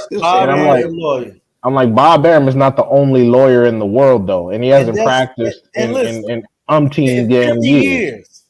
Exactly. He relies on lawyers. It ain't like Bob Arum say, yeah, I'm a lawyer, and guess what? I'm going to handle my entire case in the courtroom. Hey, man, he was a tax lawyer. You know what I'm saying? And I said to a guy the other day, I was on a show, and I said to this guy we were talking about the case, you know what I'm saying, about Bud Crawford. I said, well, Bud Crawford got, you know what I'm saying, a big time lawyer or whatever. Oh, no, the lawyers that Arum got are the greatest in the world. I said, well, listen, I said, if that's the case, I said, well, why don't, and I just threw it out there because he told me that he had practiced law, right? Right. So I said, well, why don't Bud Crawford go out there and get Willie Gary, right? One of the most prominent black lawyers in the history of the United States, right? Yep. Civil litigation specialist. The guy told me, oh no, man, he got to get something big time. That's how I knew right. Oh my God. This guy didn't know no law, man. He was just talking. He just Willie Gary had, I believe, one of the most successful tobacco litigation lawsuits in the history of this country. Yes, he did. And he won it right there in North Carolina, in Winston-Salem. Right, yeah. I believe Winston-Salem, but it was somewhere right there. Yeah. He got his law degree from North Carolina Central. I know because I might actually apply there because of the tuition costs. And now that I'm on the East Coast, it's a little bit closer. But yeah, he said that he screwed up. And he also graduated from Shaw University too. You know what I'm saying? He HBCU'd it twice in the same, you know what I'm saying, almost same city, Raleigh, and then went to Durham. So yeah, he opened his law firm in '74 when black people couldn't even really do that much. He just said, "Screw it, I'm gonna go ahead." Mm-hmm. But wow, And he I said he mean, needs somebody big time. Wow, that's like yeah, mentioning Johnny Cochran, and then you go, oh, you need somebody bigger than that. Like, what are you yeah, talking right, about? right. But see, that's that self hate, What he man. really meant, you need somebody white. Yeah, Yeah, that's what I'm about to say. yeah. That's that self hate. You know what I'm saying? Yeah. Oh no, Honestly, he couldn't I do don't it. even know if Terrence Crawford case is big enough for Willie Garrett with how he be acting Oh sometimes. no, $10 million ain't enough because Yeah, he crazy. he used to winning cases. And don't get me wrong, he would take that case for 10 million. You know what I'm saying? I mean, look, he remember the last case that he was on was the Zion Williamson case with this Mm. lady, and he made Duke University have to open their books, and the case all of a sudden it ended Wait, what because, happened? well, Zion Williamson, play with the New Orleans Pelicans Yeah, now, I know right? him. So, okay, when he was at Duke, before he went to Duke, he had signed a deal with some lady, right? He had signed a deal with her for her to represent him as an agent when he turned pro. Okay. And then when he turned pro, he went with a different agency. He left her.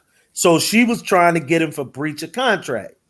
And of course, Willie Gary knew that was going to be real difficult to win because this lady had did this not just when he was 17, but I don't think he actually signed a contract because at that point, what happened is she had fronted money to the family, okay, Mm, which is a NCAA crime. sanction, a major sanction, something that could get Duke basketball team put on probation for years.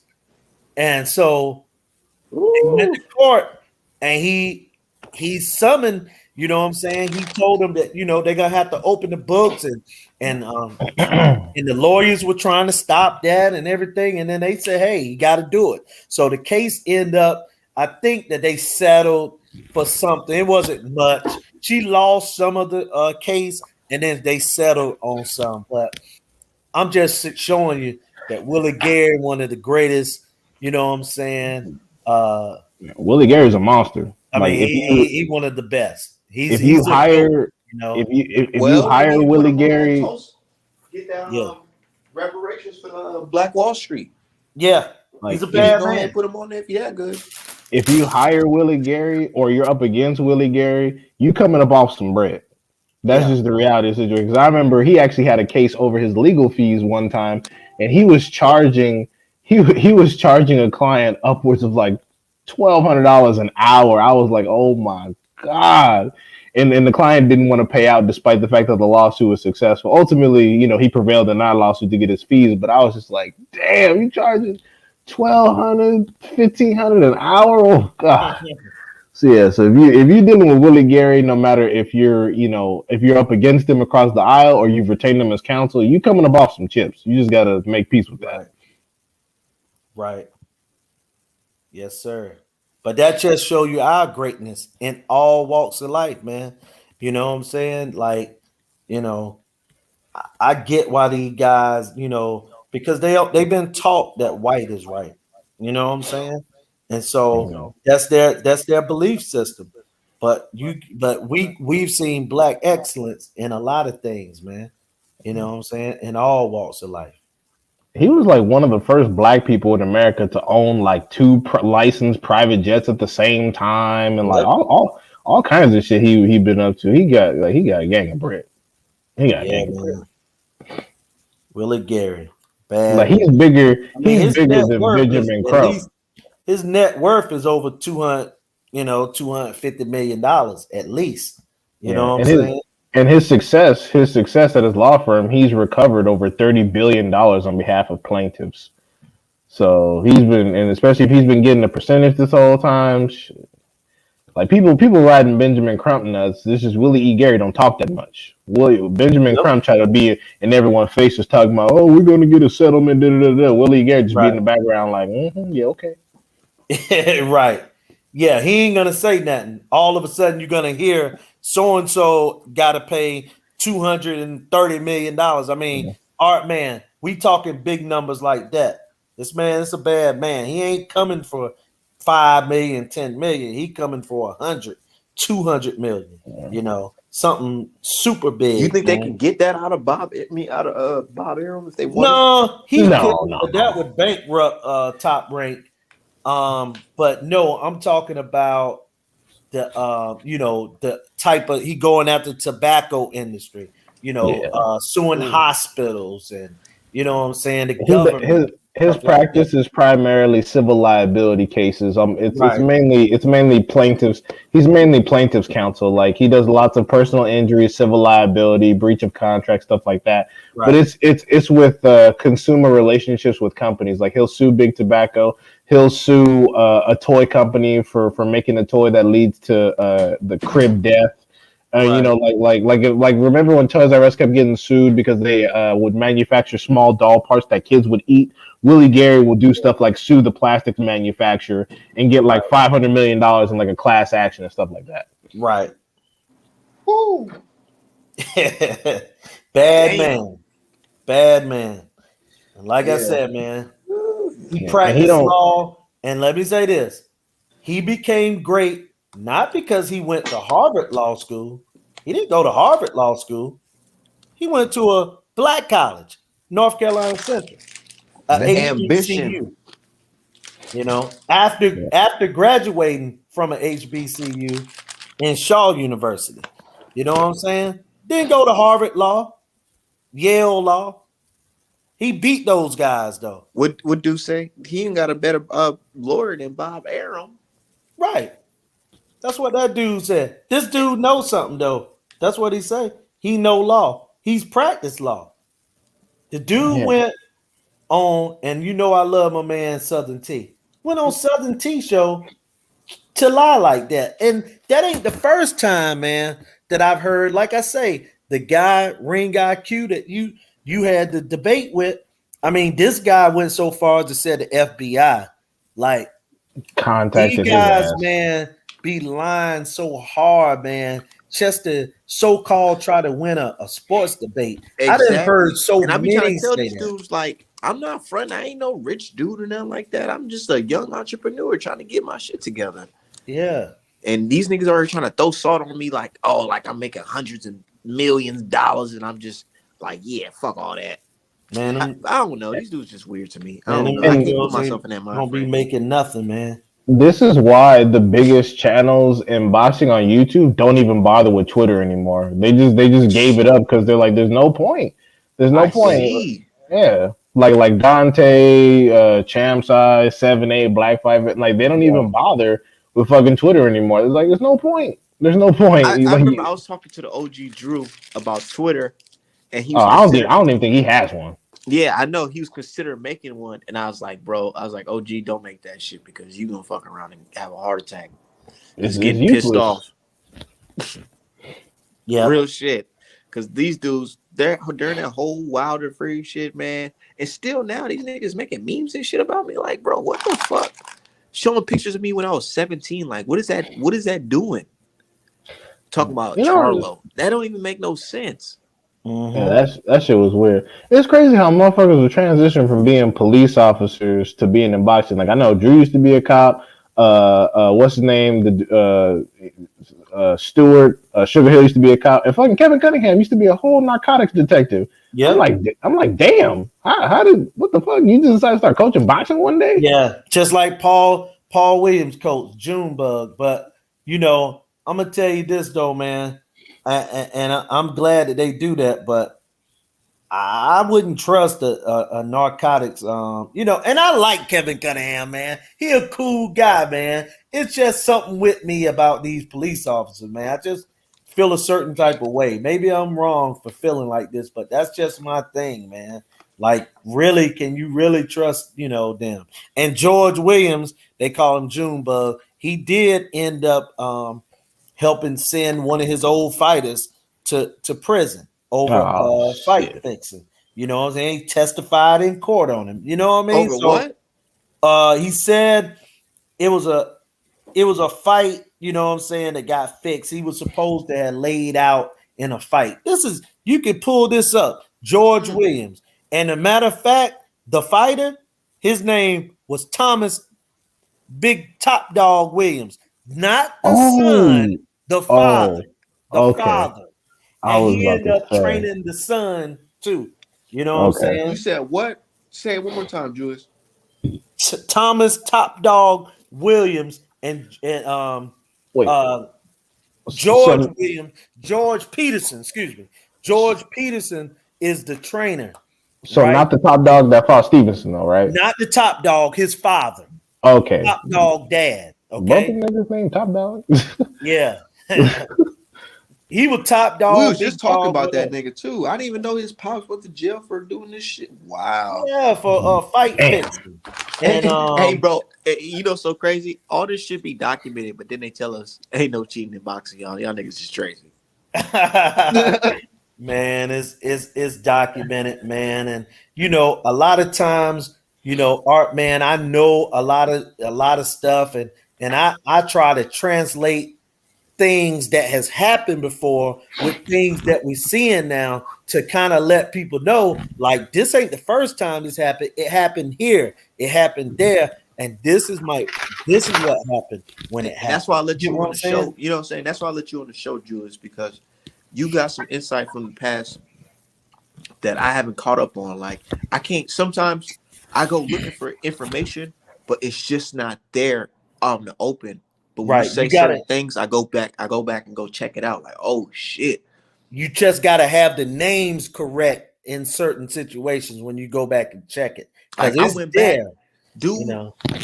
Bob Arum fired a dude for fucking fixing one of the fights, Mm-hmm. but he fired him on some like I just can't be associated with you type shit. Right. Not because you fixed the fight. Like, yeah, You're bad exactly. PR. Yeah. And I just read that shit and that's why I posted. I'm like, dude, this is actually pretty interesting reading about this shit because this nigga is Mm-hmm. a crazy nigga, and y'all saying that he has never done nothing bad, and this is the guy y'all was caping for. Yeah. This nigga talking about stop the Asian hate. Oh shit, here come the Nui fans mad at me again. Yeah, I be getting hate from all types of fans across the world. Asian hate. Ain't nobody even said nothing about Asians up here. Said nothing. Yep. But I was reading one thing that I went back and read on was an interesting thing about Joe Louis. They said that his promoter was basically trying to show the world that he's like anti Jack Johnson, that he's Right. a good Christian, he's Mm-hmm. not radical, sleeping with white women. Mm-hmm. Wouldn't let him That shit cheer is at the crazy. fights. Like when Joe Louis won, you never seen Joe Louis jumping up and down. He made him just stand up and just hold his hand up like that. That was it. He didn't want him to show no emotions, nothing. He wanted to be anti everybody. You know what I'm saying? He wanted him basically to be something other than black. He didn't want him to be flamboyant or this or that. Like I said, man, it's the craziest thing. That's You probably why got he liked Ali so much, because he seen how this guy was able to be so boisterous and loud and what he wanted to be after a victory. exactly. Damn, that's crazy, man. And they That's don't. And this is why I don't. We got to do our own research, y'all, for real, because I don't like ESPN. They be skipping over critical things like this. Like, how would I know that they used to tell our black champions that they not supposed to celebrate and shit like that? right. How am I They do supposed that ESPN wouldn't today. tell me no shit like that. Instead, they tell me shit like Nicholas Walsh is putting his hand with Muhammad Ali's hand was at on the wall. Hey, look, here's the thing, man. This is how they do it today. Like if an athlete, I don't care what sport it is, if they do something right, they'll say something like, tell me how many times you heard this saying. Act like you've been here before. Right.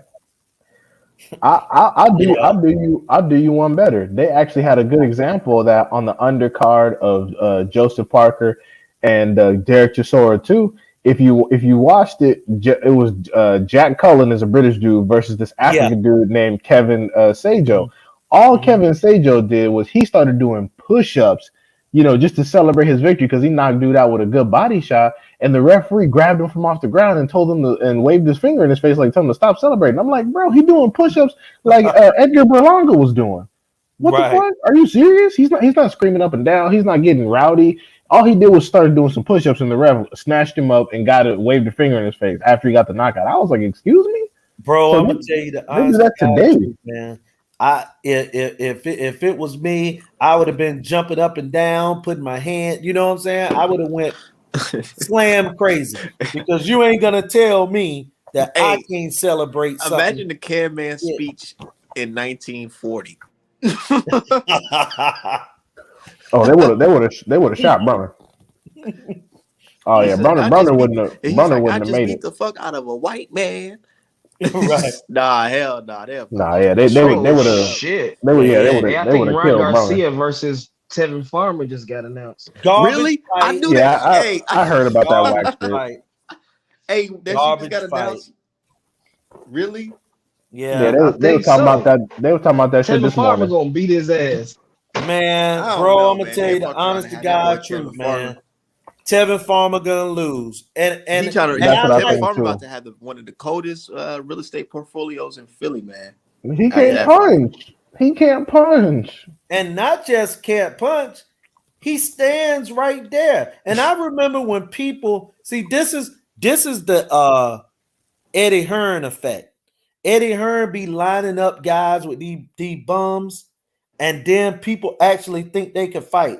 At one point, man, people were saying that Tevin Farmer looked like Pernell Floyd Whitaker Mayweather. and stuff. I'm like, Oh what? yeah, they were saying he looked like Pernell Whitaker and Floyd. I remember that Oh shit. my god, I man! I told mean, y'all. to be Tevin fair, Farmer is I think that basically a comparison came from because Tevin Farmer stands in the pocket and does his defense like Floyd did and like how Pernell did. But he yeah, don't look right. good as they did though. But I don't even. I'm gonna be honest. All I saw was JoJo Diaz landing punches on him. well, he had COVID. A lot of people don't remember that. Tevin Farmer had COVID in that fight. That fight was before COVID got popular. He had COVID in that fight. Okay, I won't say that fight then because I did not know that.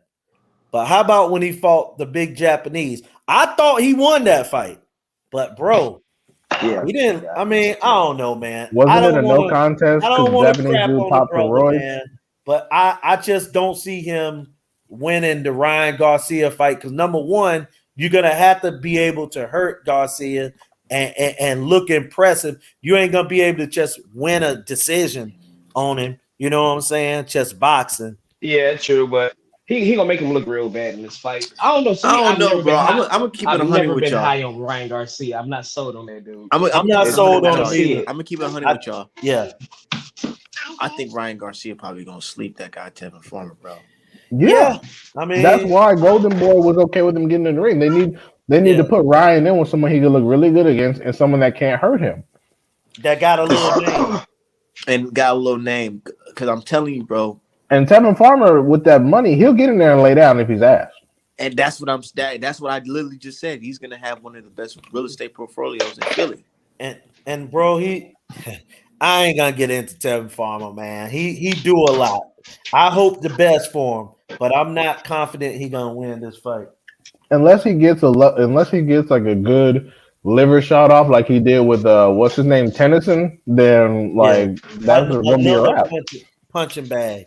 Yeah, he can't even reach Ryan's shin. Like he's not even gonna be able to reach it. But look, man, I gotta run, guys. I'm gonna talk to you, man. Yeah, no problem. All right, All have a right, good one, Julius. all right. All right, Drew.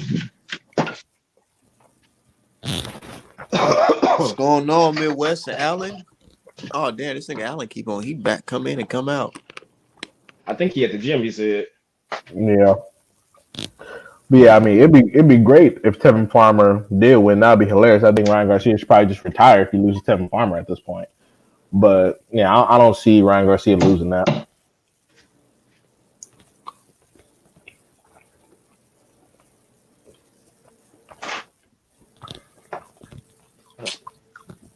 Honestly, I think if Ryan Garcia did something crazy, like if he got slept by Tevin Farmer, should probably honestly just take yourself out. Like real talk, that'd just be wow.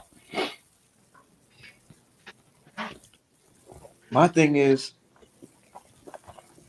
I just feel like Tevin Farmer, like He's gonna get caught with Ryan Garcia, one of Ryan Garcia's crazy left hooks or some shit. It's probably just gonna sleep his ass. And it's probably gonna be like some highlight. You're gonna have Chris Manning screaming in the background. Oh, he just knocked out Tevin Farmer. He's back. Ryan Garcia's back. Talking about he's back. And you know what's gonna be the worst bro, narrative? Tell me that's cap. Can't y'all hear that shit? Chris And you Manning know, and Sergio Morris screaming on his own. He's and you back. know, King Ryan's back.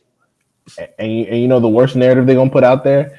They're gonna say Ryan Garcia beat the man that Tank refused to fight. Bro, it's man, D-Hop, bro. It's already set up. Look, we got to keep this live stream. Got to timestamp this shit, man. Mm-hmm. That's the first thing they're gonna say. He clearly didn't duck Tank because he beat somebody Tank was scared of. Get him. Even though Tevin Farmer turned down like $2 million for Benson, Tank. and then you gonna see Michael Benson. A couple years ago, you seen Tank and fucking Tevin Farmer arguing in a hotel lobby. Mm-hmm. Man, he gonna spin that shit. He gonna spin the fuck out that damn video. Because at first, Tevin Farmer was supposed to be fighting Mickey Bay. That's a fight Tevin Farmer was most likely going to lose for far less bread. Whereas you get him a Ryan Garcia fights, a lot of publicity, probably a bigger paycheck, whatever, what have you, and then he can move on about his business. So, you know, that's why all of a sudden Tevin Farmer became back in the mix. So I don't know who they're going to get Mickey Bay to fight. Because I was hoping that he would fight Tevin Farmer because I think he beat Tevin Farmer's ass. But, you know, because I want to see Mickey Bay come back. But now it looks like it's going to be Garcia. That's if Garcia even goes through with the fight. Because you know him, like, oh, I was sitting on the toilet. You said the fight got announced? I just say Steve Kim tweeted. No. Yeah. What is that? You know what I'm saying? Because of all the other opponents, Tevin Farmer is the safest one. Because, like I said, he's very short and he can't punch anything. All the other opponents, I think they had like over 10 knockouts. That's a dangerous situation. Tevin Farmer got like 30 fights and 6 knockouts.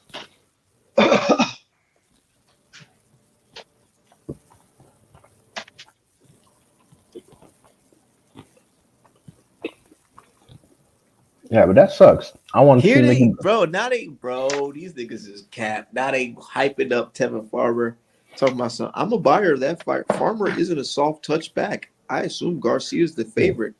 He's a super credible win. Tank refused to fight him. Let me see if I see that.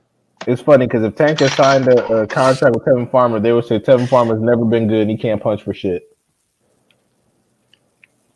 Nah, I remember motherfuckers picking him to beat Tank. Which was crazy. I'm like, bro, Tevin Farmer can't punch. Like, you can talk about boxing skill. It's going to come down to Tevin Farmer going 12 rounds without getting hit, and that's not going to happen. He's going to get hit. And you know what? I was one of those people. I wasn't saying that Tevin Farmer was going to win, but I was saying, like, okay, can this guy's defense really, you know, be a threat for Tank? What if Tank get frustrated with this guy and can't touch him? But then I was like, hell no, Tank will sleep his ass. My thing is, like, you don't even need to have, like I said, you don't even need to have life-ending power. You just need to have enough power to where Tank will have to reset his stance and try to find another route of attack. Tevin Farmer don't even have that. What jab have you seen from Tevin Farmer snap anybody head back? None. He's never been able to, he can't even snap people's head back with a jab. Like, he hasn't been able to, like, shut an eyeball or any shit like that. He got one. His comments is funny as hell. Somebody said, he said, sadly, I've reached the, hey, a good fight. I recognize both of those names stage. I mean, yeah, motherfuckers ain't fighting. He's like, well, shit, at least I recognize both of these guys. Like it. Yeah. Sure, we should have been had Charlo versus Munguia and all kinds of other fights, but motherfuckers, it was weird. And we gonna look back in our shit, bro. When we look back at this shit, we really gotta sit there and blame some of these fans, bro. Because y'all niggas was the ones saying fighters don't he doesn't deserve. We live in a fucking he don't deserve stage. I mean, fucking era, bro. It's just gay, man. I mean, that shit's funny acting. And it's crazy how many American citizens are on the side of George Kambosos talking about, yeah, he should fight Lomachenko. Like, in no other country will you see their citizens advocating for two fucking foreigners to fight. Like, it's outside of this fucking country. It's absolute craziness. If Terrence Crawford or Devin Haney were members of any other country, they would be fucking super ultra mega stars. But because they're in America, I can't say that about Crawford. because right here in America, Spence fans did that same shit the Canelo fans did. Oh, he don't deserve a fucking Spence fight. He Who don't said say that? oh this and About that. who? The era Spence fans did that. I remember that. Spence Nigga, fans not the killed that Aerosmith fight. fans I know. That's I'm crazy telling as you, the hell. I same mean, Spence fans. That Spence fans killed that fight. They was the ones going on there. Oh, who has he beat? He ain't got a resume. Why he deserve a Spence fight? They be saying all this shit. Oh, he should fight Mikey Garcia. Mikey Garcia is a multi-division champion and pound Only for thing pound. I heard, Bitch, so is Terrence Crawford. only thing I heard that was fishy is he need to get a belt first. That's what I remember Not people even saying. that. He need to I get a think belt all of it. first. The fans kill a lot of fights if they like to admit it or not. Can't But the fans fans ain't the kill a ones lot of sending fights? contracts, nigga. I know, but if as a fighter, if you see the fans aren't interested in the fight, most of the times you're not interested in the fight. And that's why I Like don't thinking think like Charlo. That's why I don't think Charlo and Andre should ever fight each other, because it's like the fans, y'all done shitting on these guys so much. What's the point of even fighting to see who's the shittiest? Like but y'all see, say, but my thing is it was different for that fight. They was interested in them two fighting. Except Charlo fans. man, Charlo was not interested in fight. Oh, everybody I don't want know that that, fight. bro. All these racists know damn well if Charlo and Andre fought each other, no motherfuckers would be the first ones watching that shit. But they see, wouldn't buy it. tells They that would these stream niggas it. ain't shit. I mean, to me, it wouldn't need to be bought. I hope that shit wouldn't go on pay per view. I'm really like, but I don't know. They're getting records with the pay per views now. They put anything on pay per view.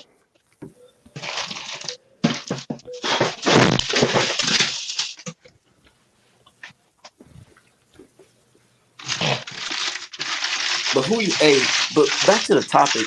Who do y'all think is going? Who do you think is going to win this fight, and how y'all going to win? How do y'all think they're going to win the fight? Shit, I got Gary Which Russell fight? by either a unanimous decision or potentially a late stoppage. Magsayo's only separator is power. I don't think he's going to be. I mean, I'm not saying he won't hurt Gary Russell at all. I don't think he's going to land anything enough to change the direction of the fight. I think Gary's too fast. I think Gary's been boxing too long, and Magsayo's one dimensional. And like I said, his last fight, he got dropped. And when he was fighting against Hermosillo, not only did he gas out, but to be honest, I'm not even sure if he beat Hermosillo clean. I'm really not. Like people are like, oh, he did so good against Hermosillo. I'm like, did he really? Because Hermosillo outlanded him quite a bit. But you know, Yeah, that's just like he me. was getting touched up by a dude that don't even got really like no power like that. Exactly.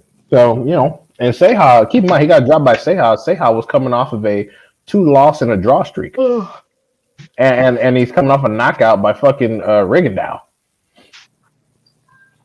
You know, so you know, and it wasn't even like a regular body stoppage or anything like that. It was like a crazy 1 punch sleeper, and that was by Rigo. And Rigo is not, you know, no big dude, so it's like, yeah, you know, here's what it is. Oh, what's up, pretty boy? But yeah, that's how I think it's gonna happen. What you think, Midwest? I've never seen old dude fight before, so I really can't give an opinion. Max He Cyrus? fight like Manny Pacquiao. No, he's not as accurate as Manny Pacquiao, and he got more power though. But when I say he fight like Manny Pacquiao, it's like he's unorthodox. I don't even know what to call that type of style of boxing that he has. But the Manny Pacquiao. It's just pressure. But he It's does just, it like the awkward way that Manny Pacquiao does. Like he'll jump in and out and then try to angle you and throw punches. Like, you know what I'm saying? From awkward directions. I mean, awkward angles. I think Manny Pacquiao is just as a southpaw. I wouldn't call him awkward. I think Manny Pacquiao is pretty educated pressure, and he has very fast feet. Magsayo is slower on his feet. He doesn't dart in and out as easy, and that's why I think Gary Russell gonna capitalize because Magsayo is significantly slower. And then And there's too many times where he's adjusting his hands and his shorts. You know what I'm saying? I don't like that type of shit because I feel like people give him the respect of not jumping in on him while he's doing that type of shit. I feel like Gary Russell wouldn't. It's not going to give him that respect. yeah, and especially since he's an Orthodox and Gary Russell Jr. is a southpaw, I'm not sure how much southpaw experience he's actually had. I think maybe you know, I'm not sure how much southpaw experience he has, but Gary Russell is not an ordinary southpaw. Midwest, pull up his Mm. highlight real quick. I want you to see this guy real quick What, because people are Magsayo or picking. I'm watching them right now. Yeah, because Oh, people okay. are picking him to beat Gary Russell. Just like King Tug, niggas got such short memories. Nah, I'm not saying he has no chance, He but got a because chance because one thing I did notice from watching his fights, he does have power in the late rounds. Either the guys that he's fighting are just really winded and they get touched up at the end, or his power can really carry to the later rounds. yeah, I mean his power carries. But again, his best knockout was a dude who was already coming off 2 L's in the draw. So we got to take that into consideration. He knocked him down. Yeah, like Hey, Rigondeaux put the same nigga to sleep, and Rigondeaux's not even as big as Magsayo. buddy, don't like it to the body, and I get it. Who the fuck's gonna like it to the body? But you know, when he get touched up, he start opening up. He got touched in his stomach against Sayo, whatever, and he started putting his hands down and got caught with a left hook that put him on his ass Early. early because what's the name? Sayo was hitting him in that body, and he was like, "Oh shit, I gotta duck my elbows in." Duck his elbows Mm-hmm. too low and got hit with a left hook Yep. Gary got to invest in the body early, bring early. those hands down, and then eventually he'll get him to the point where he's pinning him in the corner. You just got to watch out for when he starts flailing because you don't want to put him in a position where, like remember when Dillian White was getting pushed to the ropes by Povetkin and he got off a left uppercut and then dropped Povetkin to get him above him. You don't want to put him in a position where he can land that shit. But you Yeah, press him in the corner and then Gary Russell just let the machine gun hands go and then he'll probably honestly he can get him out of there. Freddie Roach might throw the towel up in that boy. Nah, Freddie Roosevelt wouldn't throw the towel in a title fight like this. I He don't would want to see the kid get hurt because he got a little future. There is nah no low. way Let me this stop talking motherfucker's shit. 5'6". Yeah, What you This say? that's nigga cap. really 5. He looked about fucking 5'10". Nah, I don't think he fights it. Just like on BoxRec, they say Benavidez like 6'1". That's cap. Nah, Benavidez he like wearing six them three, big ass. six He be four. wearing them big ass fucking shoes. He ain't that big, tall. But I don't think Freddie Roach is crazy. Freddie Roach be letting his fighters go through hell. I don't think he'd ever throw the towel in on a motherfucker. Yeah, Freddie Roach be letting his fighters get beat to shit. And, So and and and that's one of the reasons why I also think he's gonna lose. I'm not saying Freddie Roach is a bad coach, but he's very good offensively. But when it comes to making adjustments to pure boxers that can move, that have speed and can punch, Freddie Roach doesn't have a lot of corrective measures to counter that. He just wants you to overwhelm people with volume and overwhelm them with force and get your punches off and try to stop everybody. Like even when it shit, I don't remember if he was in the corner for Stanionis versus Delorme, but he like because with Stanionis when Stanionis was fighting fucking what's his name Deloach, fucking Roach was in the corner and he managed to get Deloach out of there. But I feel like if Roach had given Stanionis those same instructions with Delorme, it would have had the same result, and he might have ended up losing. To be honest, wait. Who was Freddie Roach's coach? Delorme's coach or Stanos's coach? Stanionis, yeah, He's Stanos' coach. yeah, Stanionis trains at Wildcard with Roach. What? Yeah, I didn't know that. uh-huh. How many boys got caught juicing up in that kid? None. I Oh, don't, okay. I don't know if they have any thus far. Okay. Just checking. I ain't saying nothing. Just checking. You know what I'm saying? Man, I seen Stanosis in person. I was like, dude, this motherfucker, a ripped up white dude. What the fuck? But he's kind of short. Yeah, very stocky. I Yeah, think I real think stocky and short. I think he's gonna whoop Butaev's ass. I think he's gonna whoop his ass. It's gonna be battle of I fucking don't think rabbit so. I punchers. I think know that. Butaev might knock him out. Hey, Damn, but nigga. Midwest, you seen Masago's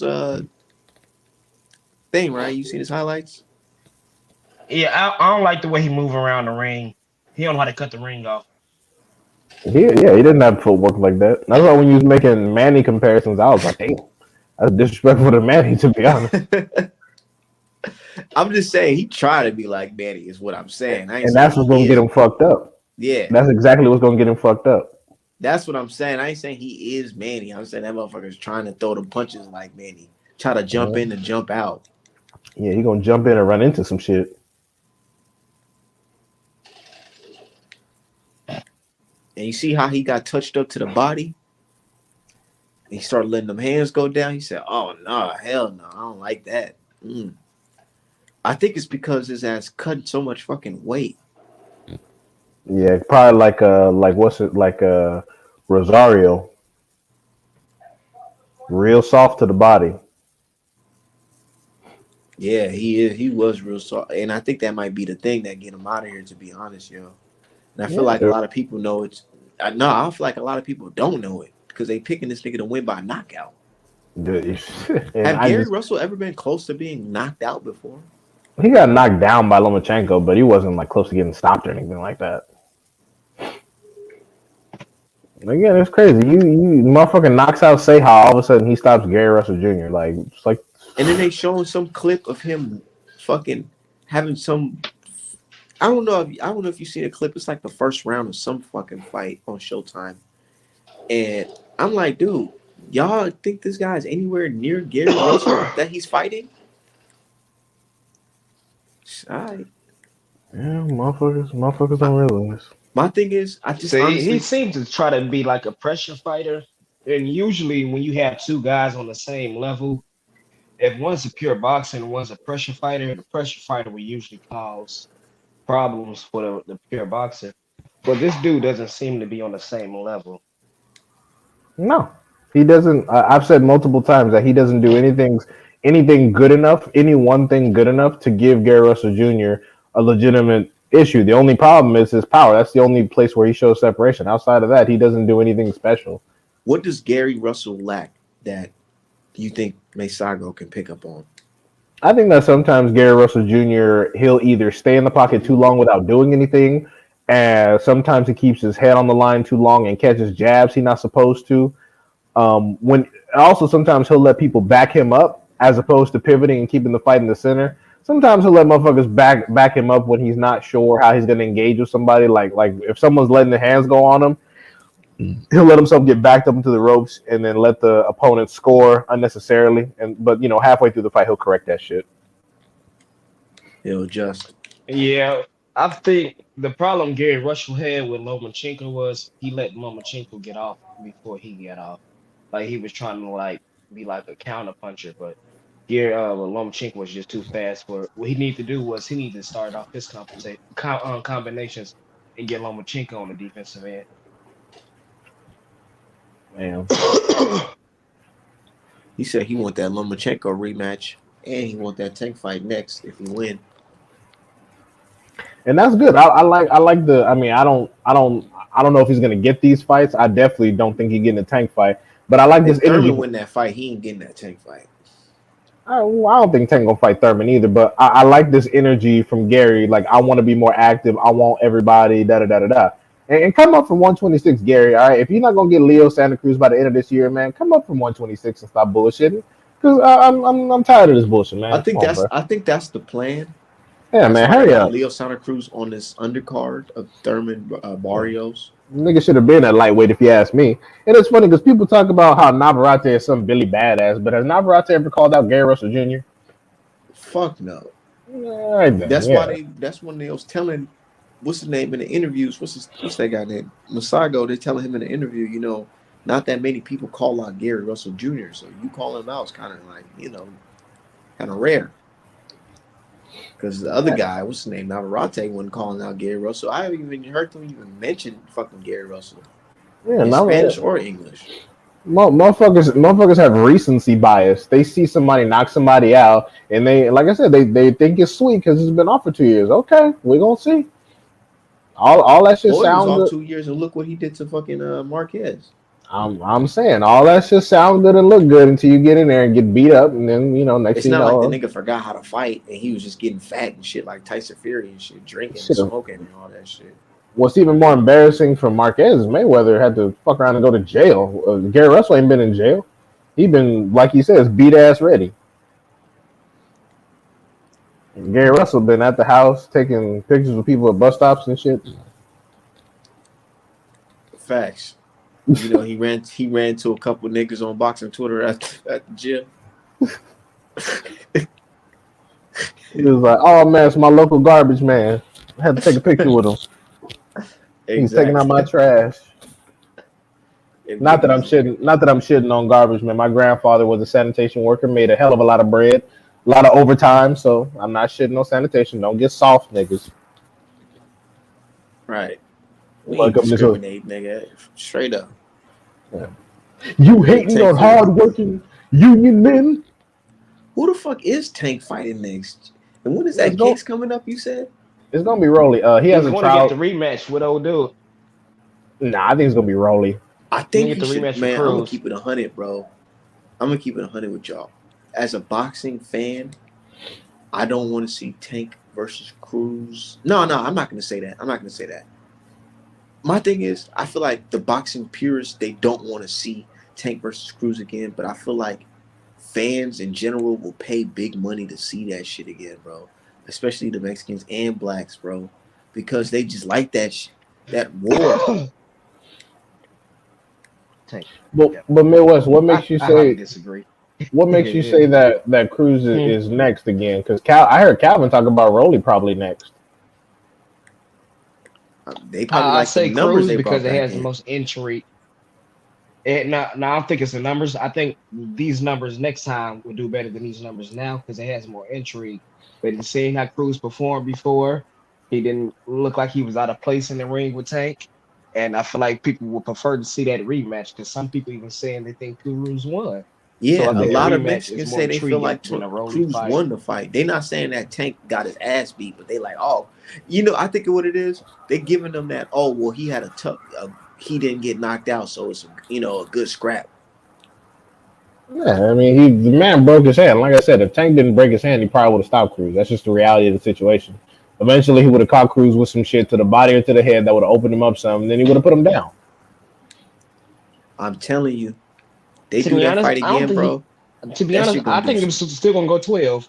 Cruz had good defense. It seemed like he was letting all the shots hit him on the forearms and shit. I think he gonna go 12 with him again. I think I they don't think should he. do. I I don't think know. they I should just don't run it think Tank back. got that power he had at 130 and 135. I don't think he got that power at 135.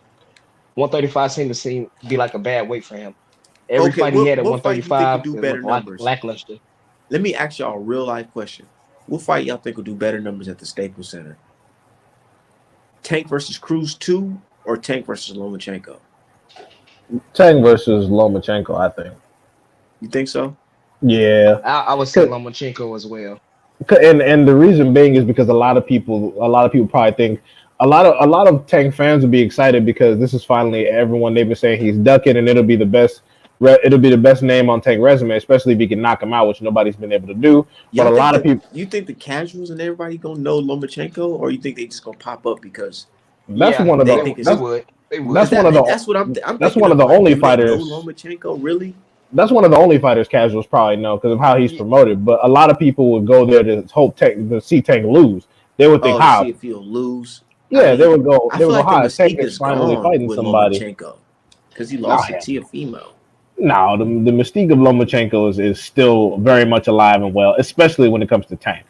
Oh yeah, when it comes to Tank. They're like, "Oh, this is why Tank ducking him. He'll whoop Tank ass," and it's like, "Okay, cool. Well, can we see it?" The Lomachenko who just fought Richard Comey will get stopped by fucking Tank. I think Tank stops him To be regardless. honest, Like I think differ. I think he looked real good against Richard Coleman. I don't. You know why? Because there's moments where after he hurt him, Richard Comey still came in there and was moving fucking Lomachenko. Lomachenko had a full high guard on, and Richard Comey throwing fucking left hooks that's actually having this nigga get off the fucking mat and move to the side. And I'm like, my dude, you letting dudes like this rock you like this? Not rock you where you get hurt, but it's like, dude, he's touching you even in your high guard. But you got to Why? remember, Richard Coleman got like 4 inches on him. Him and Tank is eye level. I don't think. I mean, now I agree with what you said, Midwest, but the reason why I'm not super amped about Lomachenko versus Richard Comey and how good he looked is because you're supposed to look good against Richard Comey. The man has lost all his step up fights.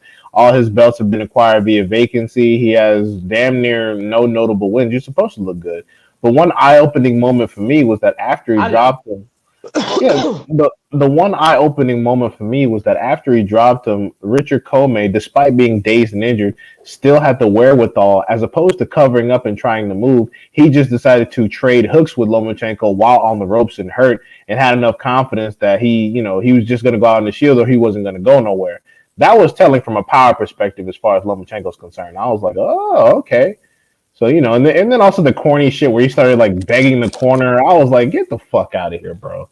Like, Bro, for him to beg the corner and then go into high guard and get touched up on, it's just like, what is this, dude?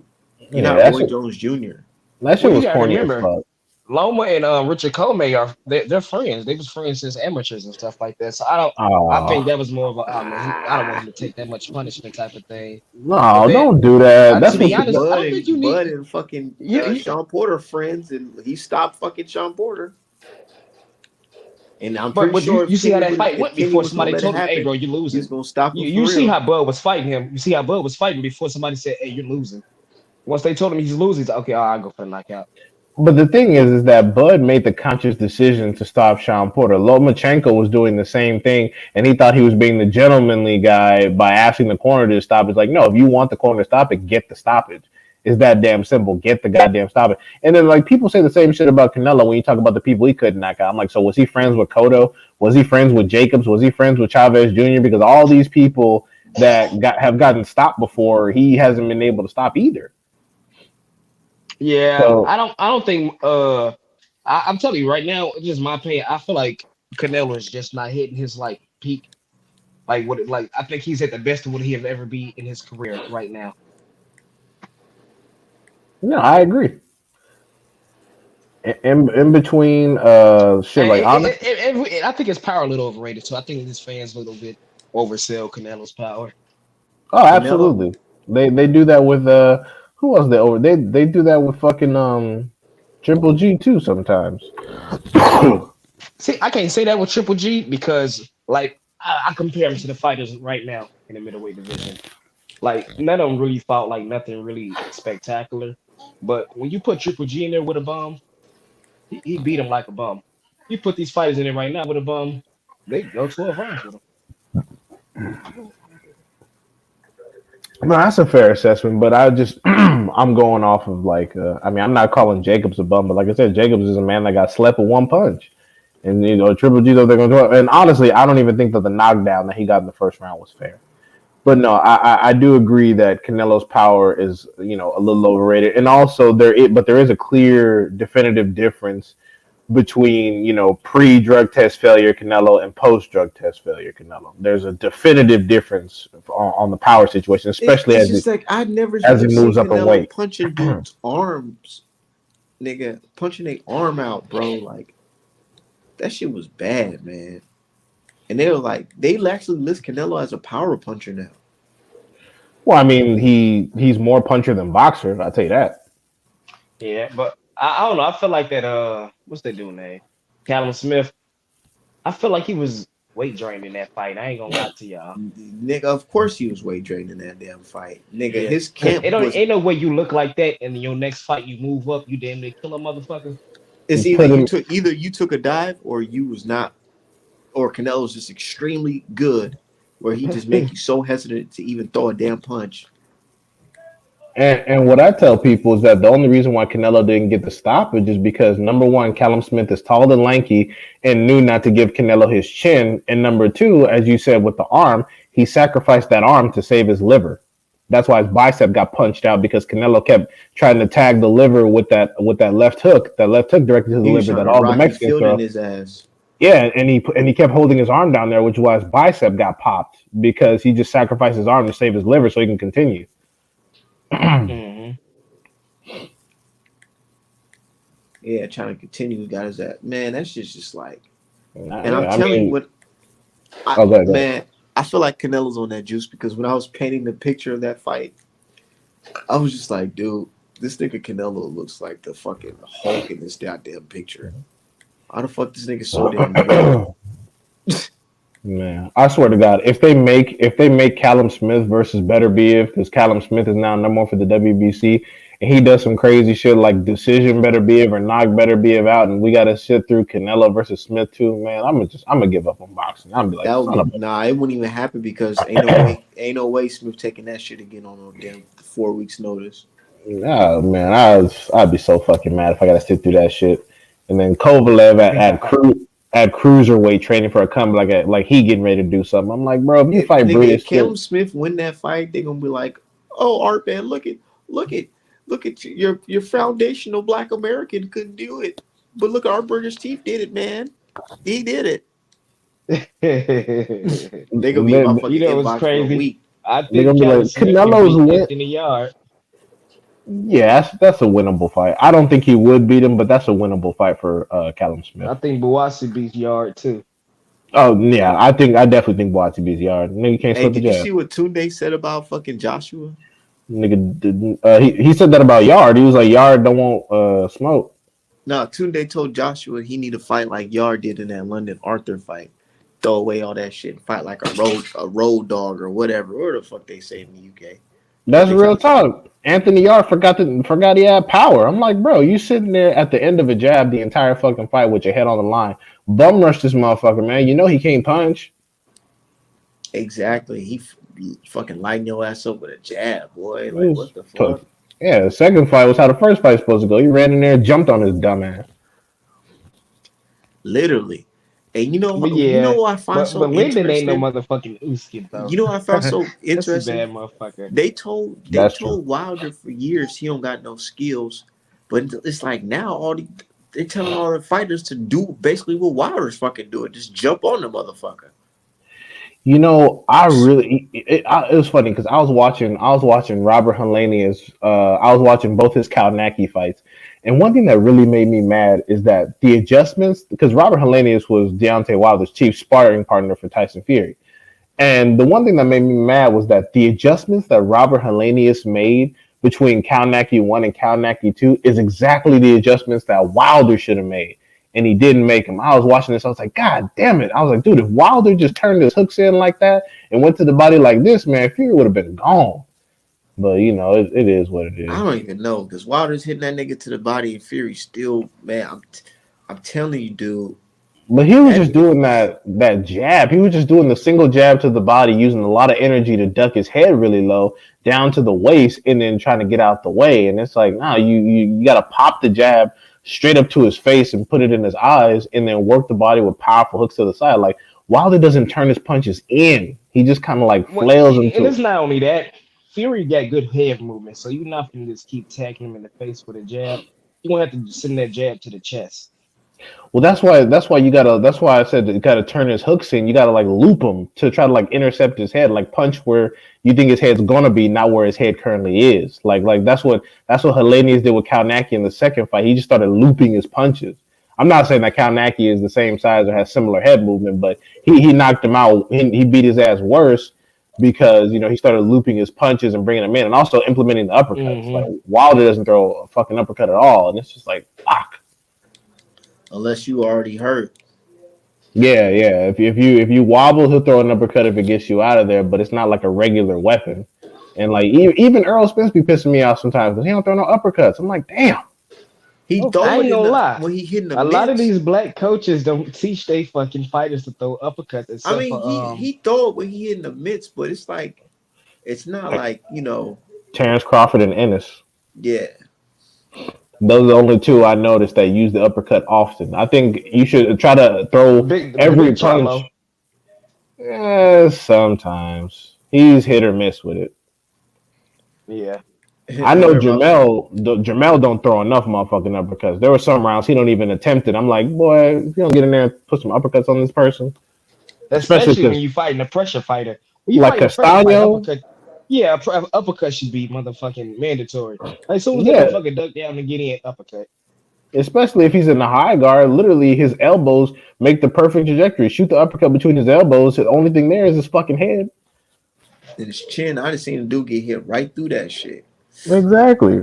Shit, and that's one of the things I actually like about Triple G is that Triple G doesn't have his gloves directly on his head. He has his gloves slightly off his head, so he has a little bit of space between the impact of your gloves and his head. so he doesn't get affected as much. That's one thing I like about Triple G. He holds his hand slightly off his head. And speaking of that Brown Better Be fight, one thing I didn't like about that fight is that fucking Brown was throwing like hooks and shit, like short end hooks, while this nigga has this high guard up. And like, dude, you're hitting his high guard. He's catching all of that shit. Why do you keep on throwing that shit? Wasting your energy when you could have been throwing uppercuts and shit. And it's funny because I don't remember if it was on this show or another show, but somebody said if Joe Smith Jr. fights Better Be, if he should just run in and blitz him because it's going to be a short fight either way. It's either going to be you or him. And I was like, somebody called me stupid when I said that Brown should have did the same shit after the headbutt, because that's what Better Be did. As soon as Better Be saw that he was cut, he jumped on Brown's ass. Joe Smith would have jumped on him.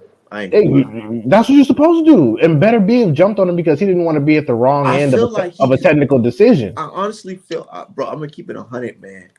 I'm telling you, we saying all this, bro, but I honestly feel like Brown felt that power and started second guessing a lot of shit, bro.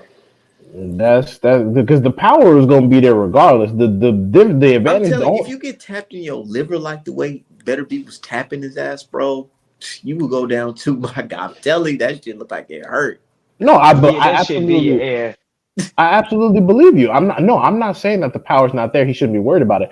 I'm saying that while he's blind and he's inaccurate, you need to get as close as possible so he can't get any leverage off the shots and let your hands go and try to get a knockdown or two. I'm saying he was probably still feeling that shit and it was still kind of timid, like, dude, even though he's fucked up, I don't want to put myself in a position where I jump in and get hurt. Even though he was gonna get stopped regardless, which was still a stupid plan to just shell up. Okay, it's not only that. I feel like it was partially the power, and like before the head clash, Brown was throwing a lot of punches that he was not accustomed to throwing. He was used to dictating the pace, and he was letting Better Beef dictate the pace. Even though he was winning the rounds, Better Beef was dictating the pace with his pressure on him, and I feel like that was kind of like mentally breaking down Brown. Like, damn, this motherfucker still coming at full speed like that. And then after the head clash, this motherfucker leaping across the ring to throw hooks and hit me. Literally. Yeah. Because Better Beef's team had did that research. They had seen how Brown headbutts people, and like I said, they knew that they were down on the cards and didn't want the fight to get stopped due to blood and Brown get the technical decision. So they were like, fuck it, we just got to get in there, get some rounds on him. And then, we need to get some rounds up so if the ref do stop this bullshit, we could be up on the cards. Better Beef said, fuck it, he out of here, and then just mauled his ass. Yeah, we don't really got, I ain't gonna lie, we don't really got no good guys at 175 from Team America besides Brown. That was the last one. We got, you mean FBA? Yeah, that's what I'm talking about. I don't say we got Joe Smith Jr., but his ass, he gonna lose his next fight. Whoever the fuck he I'm gonna keep it 100. I think Joe Smith Jr. lose to his ass too. I don't know. I feel like Joe Smith might be able to put him down. Oh hell no! Fuck no! Not after that shit I just seen. Dude, I didn't have Joe Smith Jr. beating Better Be after the Bivol fight. I saw the Bivol fight when his two best right hands landed on Bivol. I was like, nah, Better Be able to smoke your ass. I don't know. I feel like Bivol take a better punch than Better Be. I seen Joe Smith Jr. walk dude down with his hands down and literally put his head in his chest with his hands down. And I'm like, shit. Dude, you do that shit against Better Beef, your ass is done for, nigga. And for me, honestly, Better Be, for me personally, not Better Be, Joe Smith Jr. is simply too slow. He's too slow offensively and he's too slow defensively. Better Be will just hit that like rear uppercut left to the liver to back Joe Smith Jr. up some and then hop on his ass and then maul him. Yeah, like that left to that liver begin niggas. Can a lucky punch happen? Who do y'all think can beat Better Be? At his weight class? I think potentially Canelo and Bivol. That's kind of it. Nah, I think the only person that could probably give him problems is Bivol, and that's it. That's it. I ain't gonna lie. Bottle Jack could probably get stopped. Bottle Jack damn near 40. Hell yeah, I don't want to see that shit. Yeah, hell no. Hell no. Yeah, like we don't got that many guys up there. I ain't gonna lie. Some dude point that out to me. We got Andre Durrell. That's like it. At 175 though. Yeah, he's at one. Yeah, Andre Anthony is at 168. Andre is at 175. Oh, I keep on getting them niggas mixed up, but nah, hell nah. He'll lose, bro. Fuck no. Hell no. Nah. Didn't that nigga lose to you, Scott Thingy? Yeah. And they beat the Boy, fuck out of his coach. No, that wasn't him. That was one of his cousins. One of his cousins came and punched who Scott DeGee's coach. coach, yeah. They Yeah. he Oh said, yeah. man, fuck all that shit. I No, don't he know what tried the to. fuck happened in that ring. He like maybe he must do some lobos or some shit. They wouldn't having that I shit. forgot what happened. No, I think he Andre did. Durrell I think tried he to. punched him after the bell. Yeah, he hit him after the bell, and Andre tried to stop him, but his cousin or whatever went over there and punched dude in the fucking head. I was like, oh shit. He was like, "Fuck it." That was wild. I would never do no shit like that. I don't know about that one. That's the type of shit I would have did to Tyson Fury. Them people, if I seen that shit involving Tyson Fury too. They might have drew a knife. They might have drew a knife or something on you. Yeah, we would have. I ain't gonna lie. We've been in that bitch tussling. Cause I'd have been like, hell no. What the fuck was up with them gloves? Shit. After the first fight, when Ricky hadn't pulled this shit down, they got it on tape, and the world just went, nothing to see here. I was like, are y'all serious?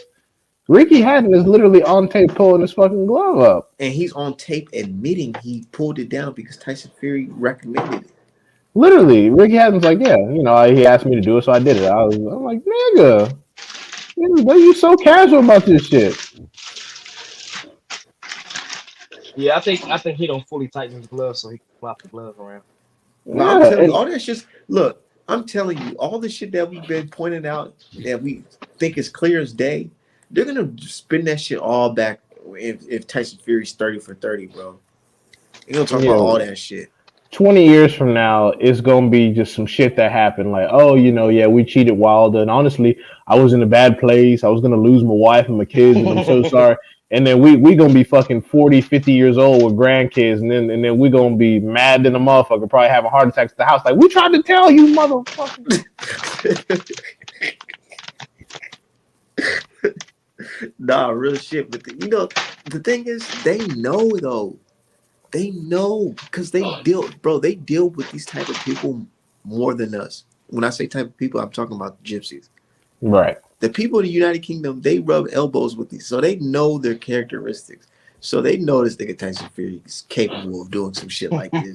But they just like, fuck it. He's representing the UK in this fight. We barely got anybody, so fuck it. Yeah, because British people on real shit, they don't like gypsies either. That's what I'm saying. They don't. They try to stay away from them. And it's funny because people forget that the UK hated Tyson Fury after the McDermott fight because they said McDermott got cheated. They said he got robbed. But then when it turns out like he ducked not Dave Allen. No, Allen's garbage. I can't remember the dude's name. Was it Price? Yeah, David Price. He ducked Yeah. David Price. Yeah, that's what they say. Even though Tyson Fury would have whooped Price ass. Nah, not at that time. I don't think so. I think David Price would have gotten his ass at that time. Well, you think so? Mm-hmm. I think a couple of people, because you gotta remember, Tyson Fury arguably lost to Cesaro. The first fight? Oh, yeah. I feel like Cesaro won that fight. Yeah. Wait,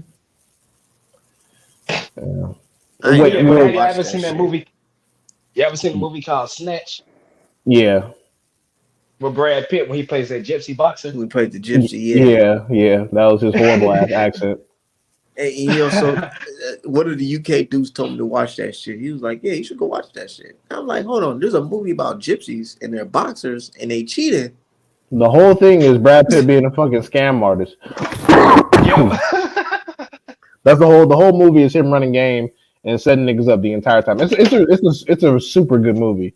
And also, fun fact, I think Brad Pitt is why they stopped letting American people do British stuff because his accent was hot garbage. Yeah. You know what's crazy? Motherfucking niggas from Baltimore got better than UK accents. For real, because he was trash. I was like, boy, don't you ever do this shit again. That's why when he was in Troy, they didn't even have him attempt a British accent. They were like, just sound like Brad Pitt, bro. Just go ahead and be Brad Pitt. We don't need you to do that shit no more. Shit crazy as hell, man.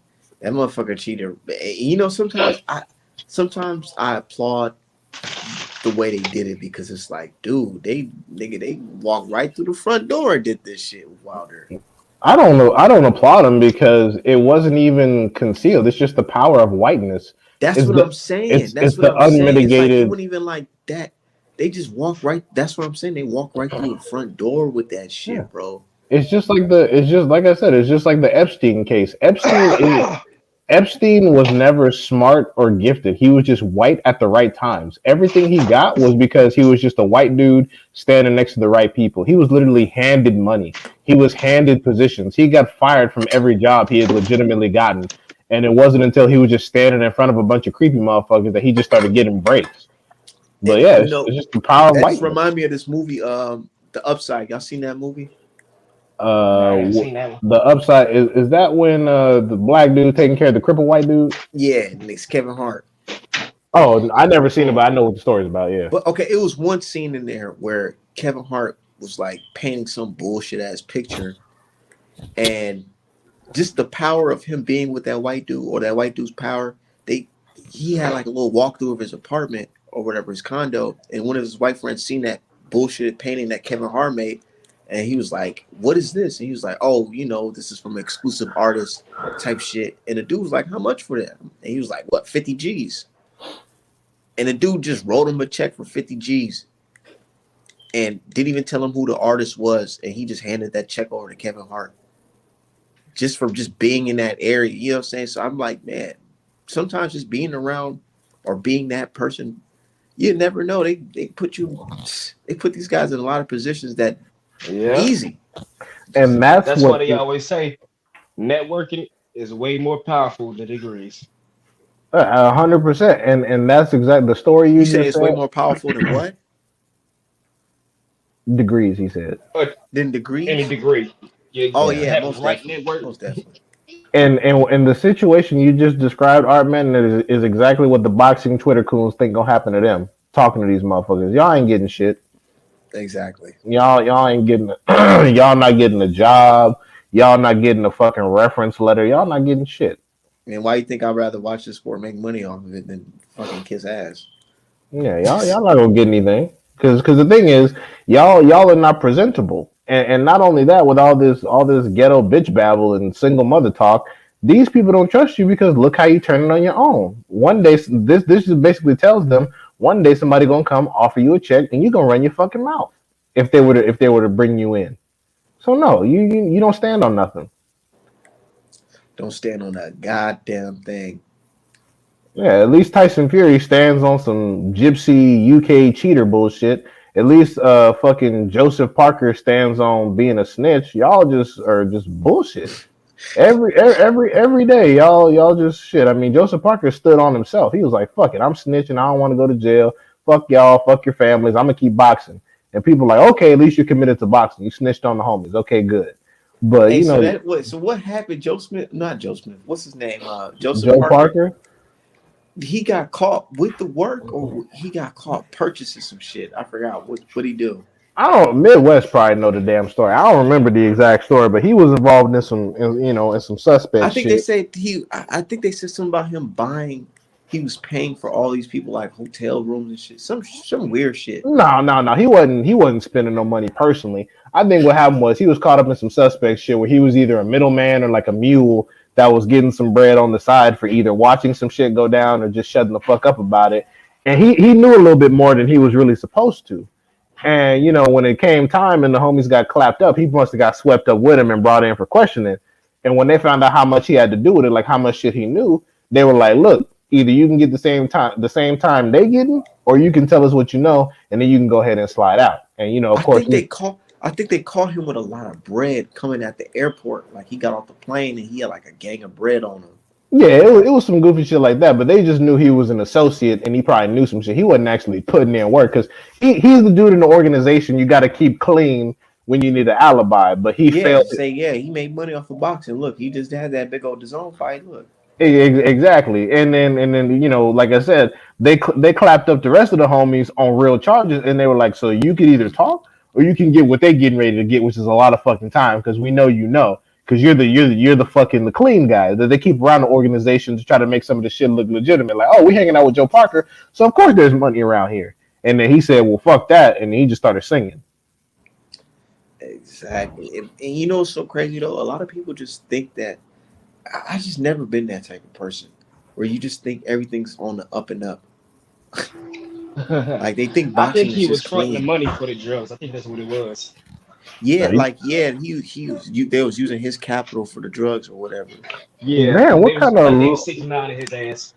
what kind of low budget operation is this where y'all don't even have no product up front? You got to go to Joseph Parker as your fucking drug sponsor? Jesus Christ! Yo, Yeah, What's up, Oh, what's crowd? up? What's up, crowd? yo, what's up, my brothers?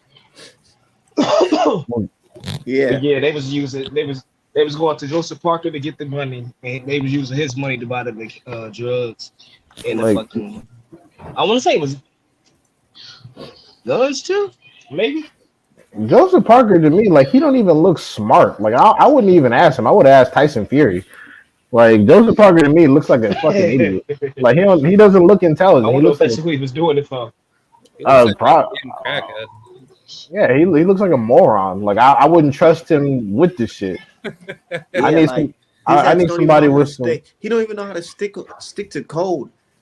The nigga, Yeah, they told him. They said everybody in the camp got COVID. This dumbass nigga gonna say, "Nigga, I don't got COVID." right. Yeah, like he just yeah he doesn't come off as smart. I need somebody with some criminal fucking experience, not like a jaywalking ticket. Like he seems like a fucking moron.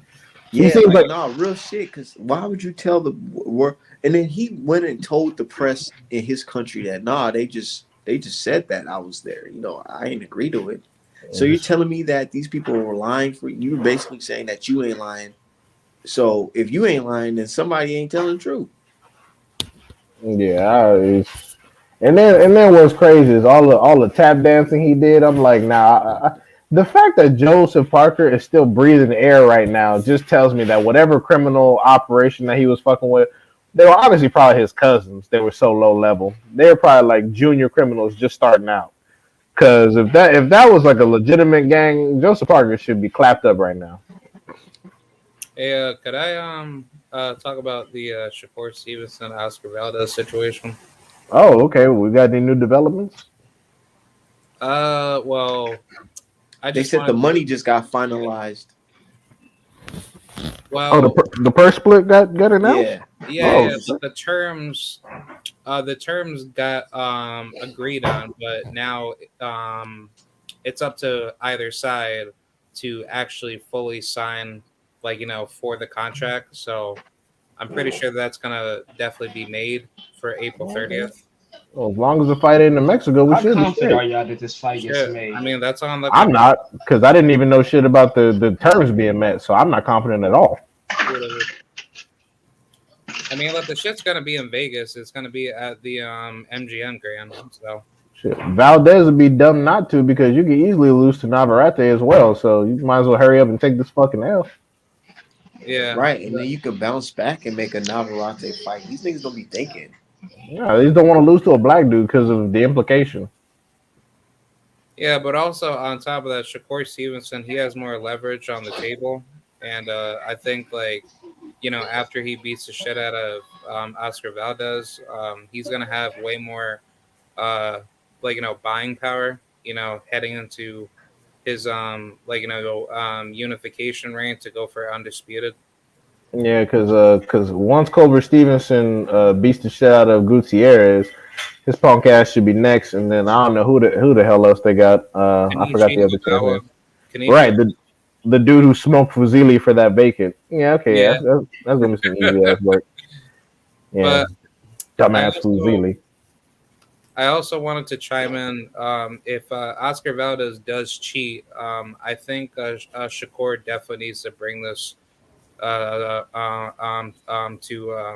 legal lawsuit because I just don't want to see Shakur get cheated like Deontay Wilder. And Nah, Valdez not big enough for that. Yeah, outside of a lucky punch is not gonna happen. And Yeah, Shakur is gonna be hyper aware of that too. yeah, and but on top of that, Shakur got a real dude around him that he's managed by. Yeah, Jay Prince gonna give him the real. Yeah, he. Because yeah, Jay Prince used to be on some street shit, right? Yeah, used to be. Used to be, huh? used to be. Well, I don't want to put him out there, so I'm allegedly Yeah, used to be on some. I'm trying to keep it PC. yeah, I know. I get what you're saying. Let's just say that you didn't hear about the situation with him and Leonard Ellaby and Floyd Mayweather. I mean, they've been in a lot of situations. Which one was this? Oh man. So I'm gonna just say allegedly. So allegedly, Floyd Mayweather owed Jay Prince one last fight, whatever, and I think there was like a time limit on the contract or whatever. But somehow, basically, he tried to get out of the situation without paying what's his name the rest of the money he would owe him if he had one last fight under him. So Floyd was basically like, "Fuck all that," and I'm out of here. I got I'm doing my own thing. So one day they say, allegedly Jay Prince and his guys came up to Floyd Mayweather's gym. They busted up Lennon Ellaby, Oh and, shit. and they came through. They had the baseball bats, and they like, nigga, we can end your career right now, type shit. Oh, on some Ice Cube shit. Nigga, I don't know, some Ice Cube shit, on some like, I don't know. It's kind of worse. Where basically it was like, nigga, you better cough up that last dough that you owe me, or you ain't gonna be no more fights for you. Okay. Oh shit, Jay Prince used to manage Floyd Mayweather. Yeah, look Oh into it. Don't. It's been a while since I read into the story, but no, they say I'm like I'm reading the story right now. That's how I'm figuring some shit out. Oh yeah, he so Floyd did he did something where it's like he tried to get out of the last fight that he owed him. yeah, okay, yeah. Now I'm reading about it right now. Damn, so Jay Prince on some borderline like a more sophisticated version of some Don King shit. You can't play about that money. You can't play about that money. Yeah. You fuck around and get caught up.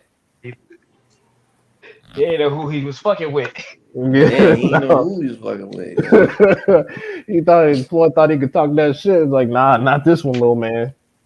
Better Floyd come need to on. fucking come out with a book and talk about that shit that happened. Shit, no, he don't. Not when they both still alive. You Oh, gonna so now they implicate? still alive? Hell no, Yeah, you're no, right. you Yeah, you're gonna right. implicate Jay Prince on some shit. I mean, I feel like everybody know that already. I mean, shit. If the fans don't know, you want to Vlad TV him.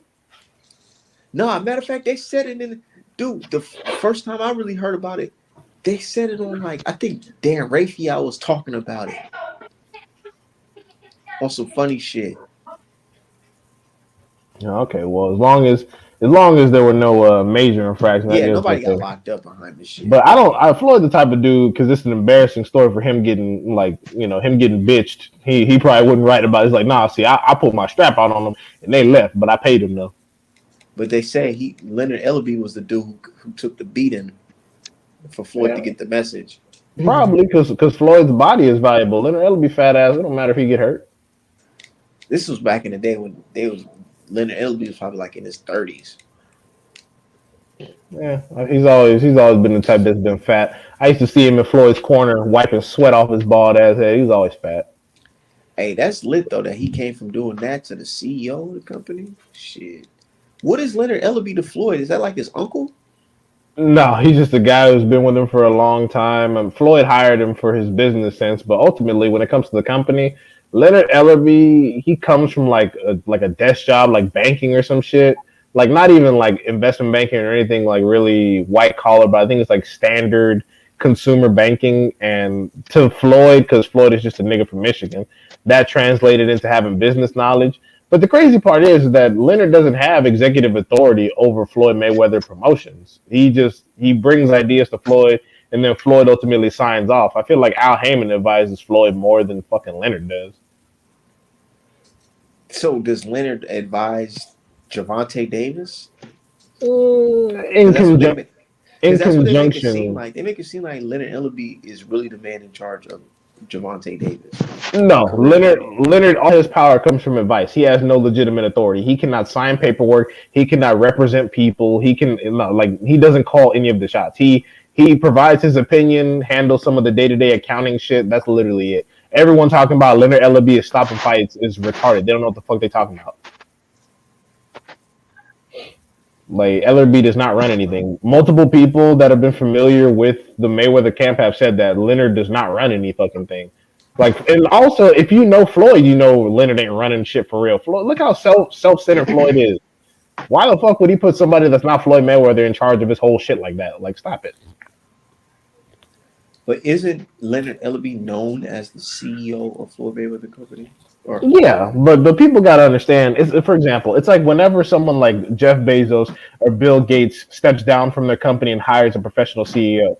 A CEO is just someone that's a manager that handles the day to day and deals with people that you don't want to deal with. They deal with accounting, they deal with human resources, they deal with legal. yeah, You're like you some wouldn't catch Floyd really trying to do all that shit.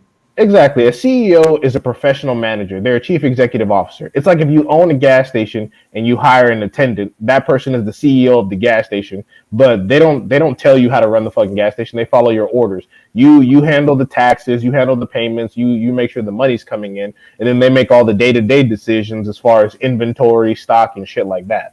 But they don't actually call the shots. They can't decide to close the gas station. They can't decide to sell the gas station. They can't decide what inventory is put in. They can only advise and do as you say. And while you're not around, they're the highest authority. But that's what a CEO is. A CEO is not the supreme shot caller over the fucking owner of the company, especially if they have a majority stake if it's a public company. So like motherfuckers be thinking, oh well, Bill Gates isn't like if Bill Gates goes somewhere and appoints a CEO to Microsoft, oh Bill Gates not running shit no more. That's not exactly what that means. But Like I'm pretty sure Bill Gates is not running the daily operations of Microsoft right now. no, but he's still a majority stakeholder, which is why most of his wealth is equity in Microsoft. That's why he's worth hundreds of billions of dollars. Just like Jeff Bezos isn't the CEO of Amazon, but he's worth 200 billion because he has a majority stake, which means he still makes all the damn decisions. That nigga about to make it some big money. Microsoft just bought the whole Call of Duty franchise. They bought No, they they didn't. bought No, they didn't. Activision. They bought Activision and Blizzard. Oh, Activision, isn't that the whole Call of Duty franchise or no? No, because But they didn't actually buy it. yeah, they haven't bought it yet. But there's it's made by Activision, and then there's another company that does some of the Call of Duty stuff. It's If not Blizzard. If Microsoft can buy out Activision, then I'm pretty sure they're gonna probably do the same thing with Riot Games, definitely Sledgehammer Games, and they're probably gonna go after. I'll probably say maybe Ubisoft, possibly maybe Ubisoft, but Can I you would. imagine fucking Call of Duty exclusive on motherfucking Xbox? Xbox, they Yeah, would fuck up the markets. And that's what I'm saying. yeah, I feel like that they would be gonna fuck crazy. that shit up, man. But that's all the corporate game is. It's just a game of people consolidating power. That's all it is. Man, one of the first things they teach us in school, they try to teach us about, oh, it's illegal to have a monopoly and this and that. I honestly believe a company that I feel like is a monopoly is Time Warner Cable. That shit is a monopoly. It's because I used to work for them because I was like, dude, because I used to think to myself, what can black folks do to fucking have their own company like that? Well, first of all, black folks, you can't even launch a fucking satellite into the air like that to even have that type of shit. Yeah, well, the problem is that government, power structures have They won't certain. allow black people to have a satellite like Time Warner Company or whatever.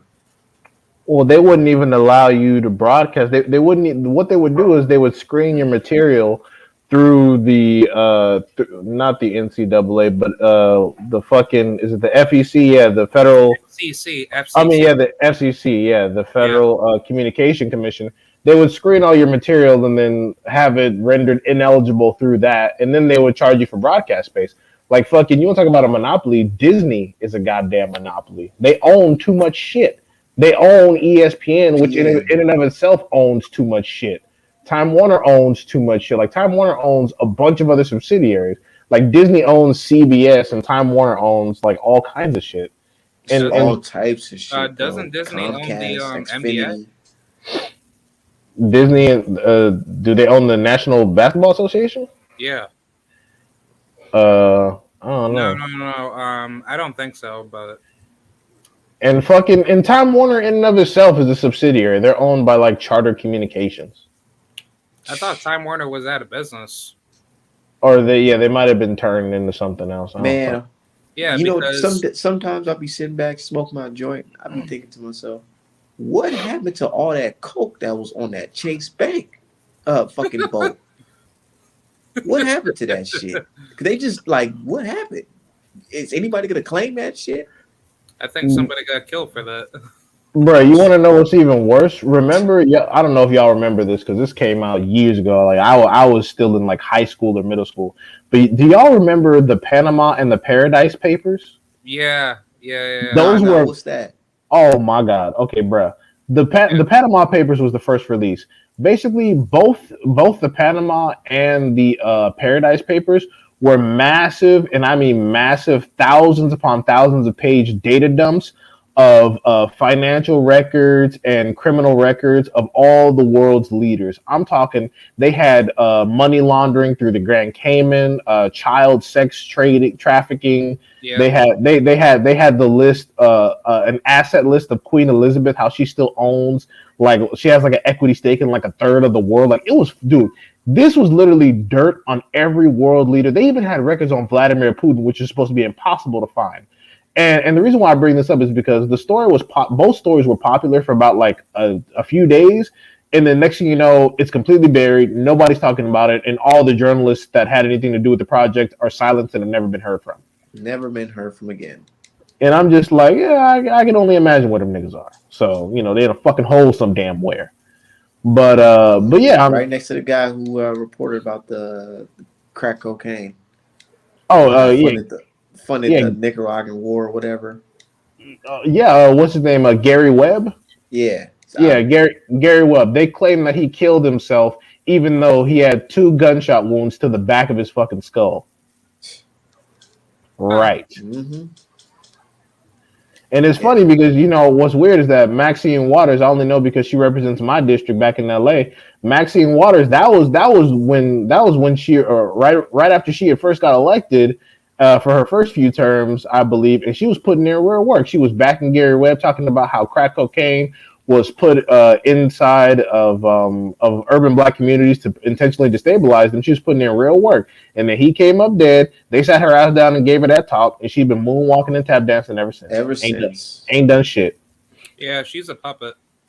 Yeah, they killed that white boy, and they gave her that talk. They were like, "Bitch, you saw what we just did to get Webb. You think we can kill your black ass because you elected? You better shut it down." And she was like, "Okay."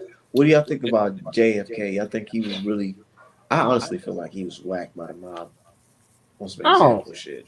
I don't think it was the mob as an example. Because they said that right around that time, his brother was trying to crack down on the families, and they were trying to make an example.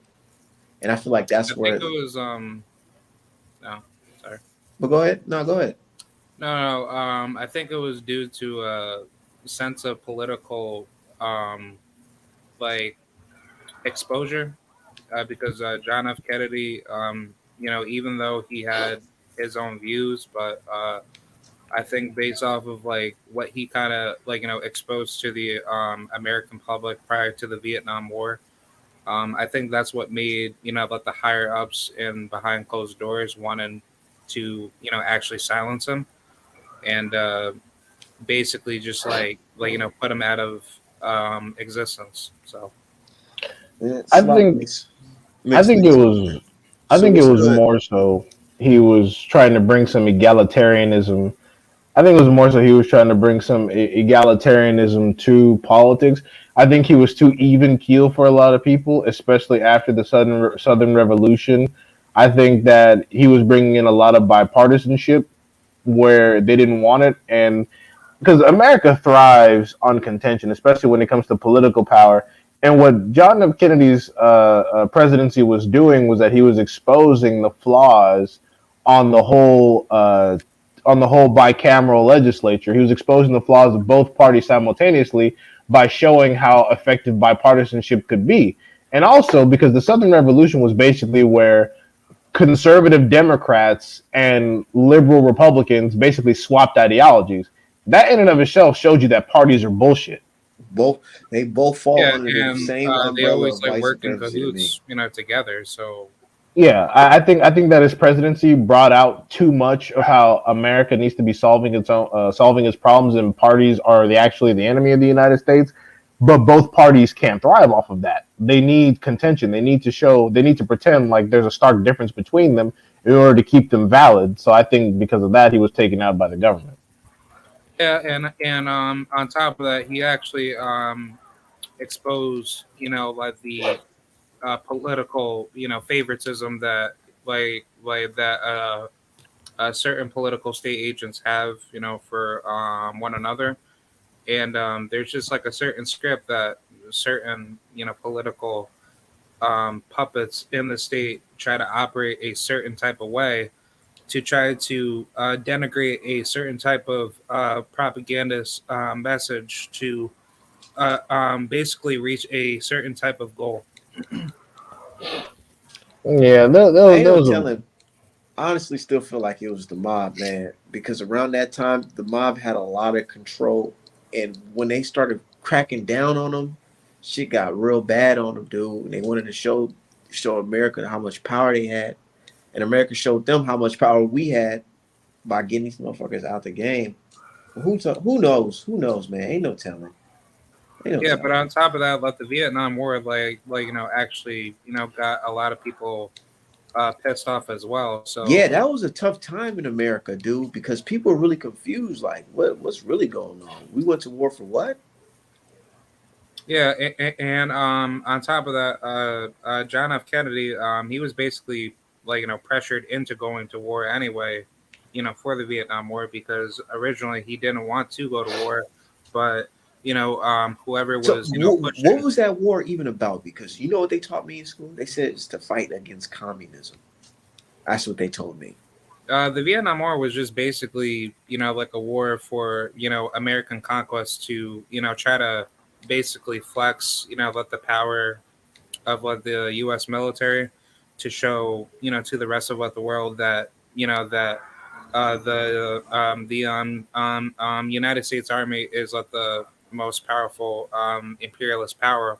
But at that time frame, Vietnam was a huge benefactor to the French, and I guess at that time frame when the Vietnamese had like enough of what the French's bullshit, it basically just ended up becoming like a bloodbath because as far as what I knew, the guy that was orchestrating most of the Vietnamese communist leanings, I believe his name was correct me if anybody wants to interject. I believe his name was Ho Chi Minh, but he was like one of what the main leaders that was actually bringing in, I guess, like the propagandist ideas.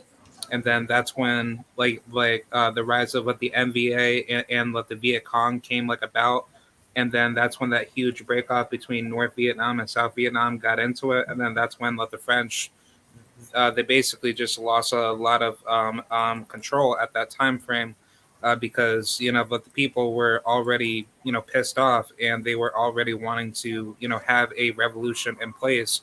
So basically, the Vietnam was just a massive civil war gone wrong, and but the U.S. just decided to just get into that war for nothing, just to waste a I lot of feel men. like it was something more involved, some shit we oh just don't shit! know Breaking about. news! Breaking news! Breaking news! Oh, what Gary happened? Russell, Gary Russell Jr. is fucking hurt. Oh, shit. Oh no! You're He's got lying. no. No! Breaking news. He's got a fucking injury, but he's not gonna tell. He said he's not gonna tell nobody until after the fight. Shit, he's fucking hurt. He's fucking hurt. How do you know? I'm fucking his own article. Here, I'll link it.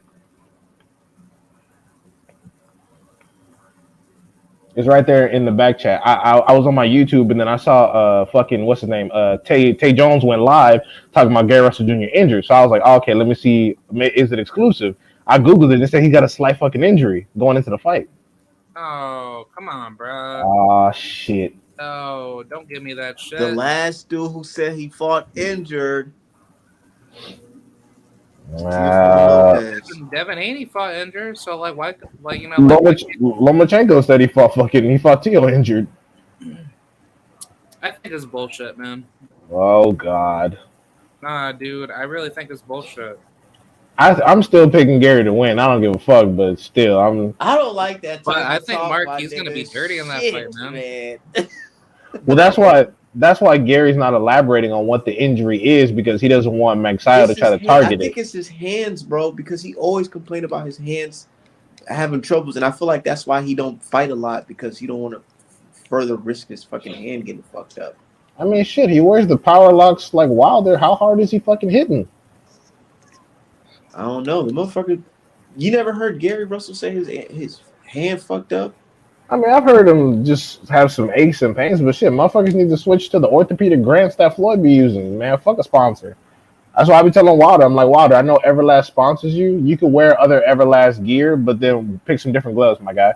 Can't keep breaking your fucking hands every time you're trying to fight. You're a heavyweight. That's why you notice Haney started his career wearing grants, so he don't have to worry about the shit. Yeah, but I was also gonna say, like, why can't boxing have like a universal system where like every fighter has to wear like a certain type of gloves, each and every fight to protect like their like knuckles from getting hurt.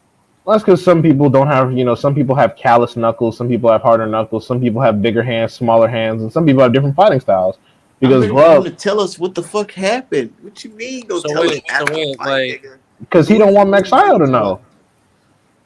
so my Nah. question is that like if I'm like a heavy fisted puncher like myself, um, do I need to wear like a certain type of gloves that's like made for like people that punch hard or?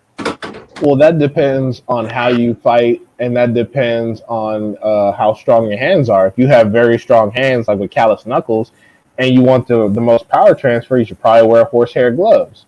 But if you're the type of person that relies on a lot of defense, or you're the type of person that is generally more puncher than boxer, but likes to stay on the outside, and you're more defensively responsible, you should wear a bigger horsehair glove. Whereas if you're a pressure fighter, you should probably wear a smaller horsehair glove, which is why Manny Pacquiao always wears Cleto Reyes. Whereas if you're a more, you're a puncher, but you're more defensively responsible, like Yeah. AJ, you should wear a bigger horsehair glove like Rival. Because most people don't know that AJ wears horsehair, but he wears Rivals. Or you can wear the Grant horsehair gloves like Triple G. But if you have brittle hands, you got to wear something that's padded. Like Better Bia wears the padded Rivals, and Floyd always wore the orthopedic Grants. So you just got to do what fits your style, and also most importantly, what fits your hand. What are you comfortable wearing? Because I some of these mean, gloves are small as shit. I mean, personally, for me, I like wearing like either like rival gloves or winning gloves. And then on a good day, I definitely like wearing the Everlast gloves. But I mean, like I just want to have gloves that protect like my knuckles. Every Yeah. time like that I like either spar or just train really really hard. I think the best gloves for people to I think the best gloves for people to wear, like personally, if I was gonna fight, I would either wear the padded Rivals that Better Biev wears, or I would Yeah, wear or yeah. I would wear the Everlast gloves that Shakur Stevenson wears because those are a mixture of horsehair and padding. And I think those are what Wilder needs to be wearing. But yeah, Stevenson in his fight against Jamel Herring, most of his fights he wears the Everlast Elite Pros, and I like those, and I have the training version of those, and those are real comfortable to me. I would fucking pick those. Yeah, Nice. but it just depends on the situation. But yeah, man, Gary Russell Jr. going in this motherfucker hurt. He's fucking Yeah. Yeah, hurt. man, it's not sounding good. People in the comment section like, I, what? People I like, mean, I just don't want to see Gary get fucking, you I don't want to know, see him get knocked out. That would be you some know. bullshit. But I think Mark Magsayo, like he's gonna come in dirty in this fight, man. I just have a feeling. The thing is about it is that if he like manages to get the dub off Gary Russell Jr., which I don't think he's going to, I'm just not looking forward to the residual hype around him. Like people gonna start saying he's unbeatable now, and it's like no, he's gonna get cooked by somebody else. Like if he went up and fought Stevenson, he'd fucking lose. He might fuck around and lose to Navarrete. Like just like it's just, like Mike Sion might even lose to Ray Vargas, to be honest. Actually, I take that back. Mike Sion could probably beat Navarrete, but Ray Vargas might beat his ass. Abraham Nova can beat him. Hell Yeah, yeah. exactly. Like I'm not gonna look forward to all the hype he gonna get. Like, oh look, he beat Gary Russell, he's unbeatable. 'Cause that's what happened to Lomachenko. Everyone thought he was unbeatable off of a fucking Gary Russell win. And then look what happened. Even though he lost before that. Yeah, but on top of that, Gary Russell has done way more in his career compared to Lomachenko. So Lomachenko ain't shit. Yeah. I honestly, one thing I'm hoping it's not a fucking leg injury because he's gonna need his legs to, pivot and duck and be able to dart in and out and hold if necessary because of the power situation. So I'm just praying it's not a leg. I hope it's an arm, shoulder, anything I else. agree. It's not just not a fucking leg. Yeah, I mean, It's look, the his problem. hands, bro. I'm pretty sure it's his hand. Yeah, I hope Uh, so. That's better. That's better than his legs. yeah, the problem with Gary is that he's a very small guy, and obviously at the smaller weight divisions, like you're bound to get hit a lot more, and with the wear and tear on your body, hovers over as you get older. And I just hope Gary, he has enough in the tank to not deteriorate, in the fight. Yeah, I think from an endurance situation, Gary will be okay. Especially if he's gonna have to, especially if he's hurt and he's gonna have to be sparing about how he goes at this because he don't want the injury to get aggravated. So I think it's gonna be a situation like that. But shit, man, I just found that shit out. I'm like, damn, Gary Russell, you hurt? The fuck, man? I was thinking that like you were lying, but you know, Why would I lie about that shit? The fuck? no, because I like sometimes like certain sports articles try to lie about Oh certain well, fighter injuries. So no, I saw Tay Jones talking about it live, and then I had to Google it because I know if Tay talking about it's probably some real shit. And then DAZN released a whole article about like, oh, Gary Russell potentially injured, da, da, da, da. And I'm yeah, like, yeah, and it's just funny because I'm like, where were these articles for Lomachenko? Hmm? yeah. Wasn't Same a thing. wasn't a fucking thing mentioned about how he might have been injured. Talking about, oh, it's the best training camp of my life. Meanwhile, Who said that? well, oh, Lomachenko. Oh, I thought you said Gary Russell said this is the best train. No. Lomachenko talked all this big shit about how his best training camp of my life and feeling so best. After Teofimo whoops his ass, I was hurt the whole time. What? I know, and I don't care what nobody said. I remember watching it specifically. They cut it off that blood, sweat, and tears. Yeah, because he had no sign of shoulder problems. He was hitting the bag super hard, doing all kinds of flips and turns and shit. And then after the fight, oh, well, my shoulder was hurt the whole time, so you know how that is. Like, what the fuck are you talking about, bro? AOD. Yeah. I was gonna ask you about that situation about that lady that you brought up in the stream. Oh, fuck. That's just. God, Jesus. I don't want to.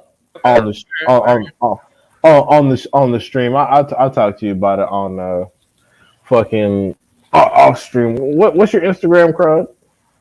Mine's Kieran Rodriguez 6, but if you want, I could give you like my cell phone number if you want to, No, text. that's cool. Let me No, Karen. I'll shoot it to you. I think. Hold on. Oh yeah, no, I have him right here. Yeah, okay, I got you. I'll follow you and then I'll tell you on there. All right, Uh, cool. Yeah, yeah, but I shit, I just gotta get ready to get up out of here too, y'all. okay Damn. for All sure. right. Yeah, we gonna do this tomorrow because this nigga Gary Russell talking about he injured. We gotta peep that out tomorrow for sure. Yeah, yeah. Yeah, All right, plus well, I'm you guys going stay out to safe, Florida man. on Friday, so Oh yeah, and yeah, the fight's this Saturday. What's today? Wednesday or it's about to be Uh, Thursday? yeah. yeah. Oh wait, actually, let the fight's in New Jersey, man. I could actually go to that fight if I really want to, but I might have to start sending Claude out there to get some coverage for Art Man Boxing. bro, Right. yeah, yeah, like I'll do it. Like honestly, I really wish like there was like some form of like financial sponsorship that up and coming like boxing content creators can get paid to like go out to fights and shit. That would be pretty dope. I'm not gonna lie. I mean, you over there at the Fights Cry, you can talk to some journalists, maybe make some little business cards for yourself, and ask if they hire and shit. Yeah, but at the same time, it's like but they're probably gonna try to make me go off of like a certain political like. They gonna have you in Russia watching some fucking uh better be fights on the dinner table. Fuck No, that they gonna shit. have you in Canada at one of the dinner tables watching somebody fight. Oh Nah. yeah, at the back of the bar and grill. Yeah. I don't want to see that shit. I want to see like big ass fights. Hell yeah, but hey, I'm gonna hit you guys up. All right. All right, for sure. Thanks for having me on. Y'all have a good one. Yep. Same Yep, to no you. problem. All right. Peace out.